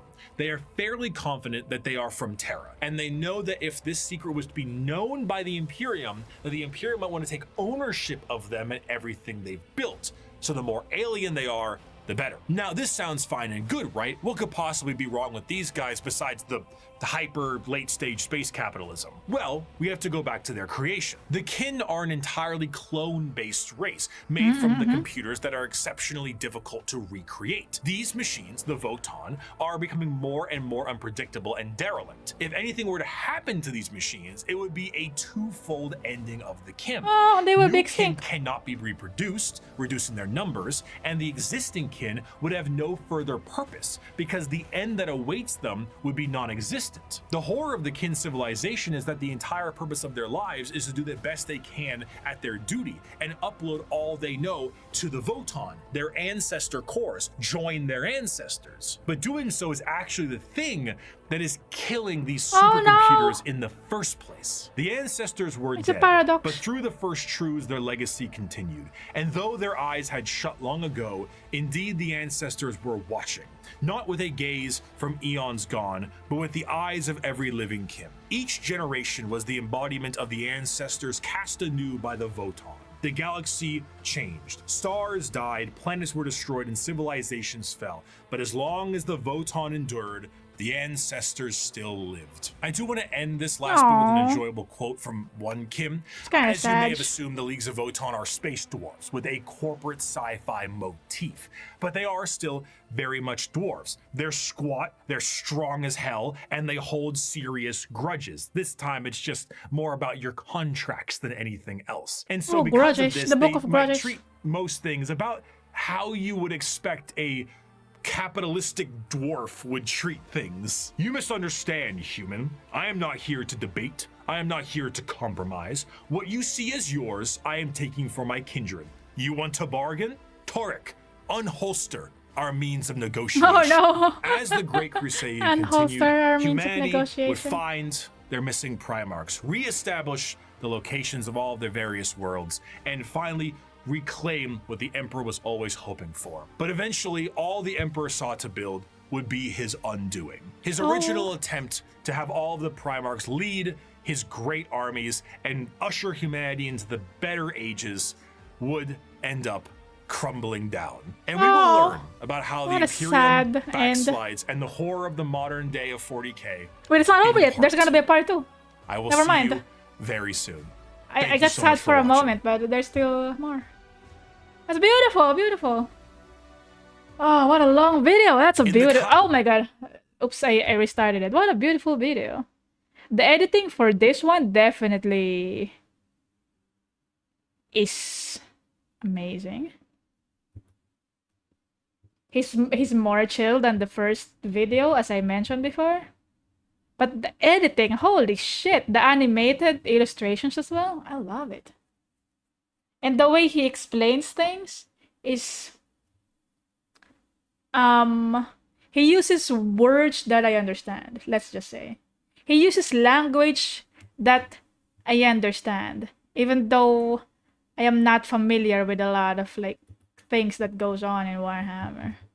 I mean, I've watched quite a number of videos, but I don't really retain that much information. I just remember things that I choose to remember. If something interests me, I remember it. Or like if an information is repeated over and over again in different videos, I remember them for sure. And like the main idea, for example, the first part he talked about like the history, like a general history of Warhammer thingy from the Necron to what's the last part? Tyranids. Was that Tyranids? Emperor of Man? I don't know. I do remember that. Mostly the things I forget is the specific.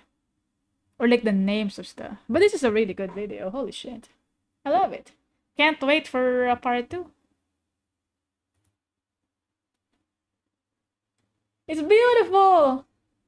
Okay, that's it. That's the end of today's stream. I am extremely sleepy. I cannot yap for more. I can no longer yap. It's time to end the stream. Goodbye. Thanks for watching. You know how it is. Ending song! Ending song! It's the ending song! Goodbye, everyone! Thank you for watching. See you next time. Next time? I don't know when next time is, though. Next stream, hopefully, I'm done dealing with the taxes. I'm still dealing with the taxes, and it's taking so much of my time. And I hope it gets sorted out soon. And I will yap about it when it's done. Hopefully, soon. Did I say soon? Soon. Hopefully tomorrow everything is sorted out. But for now, I gotta go sleep. I'm very sleepy. I'm old and very sleepy. Goodbye. Thank you for watching.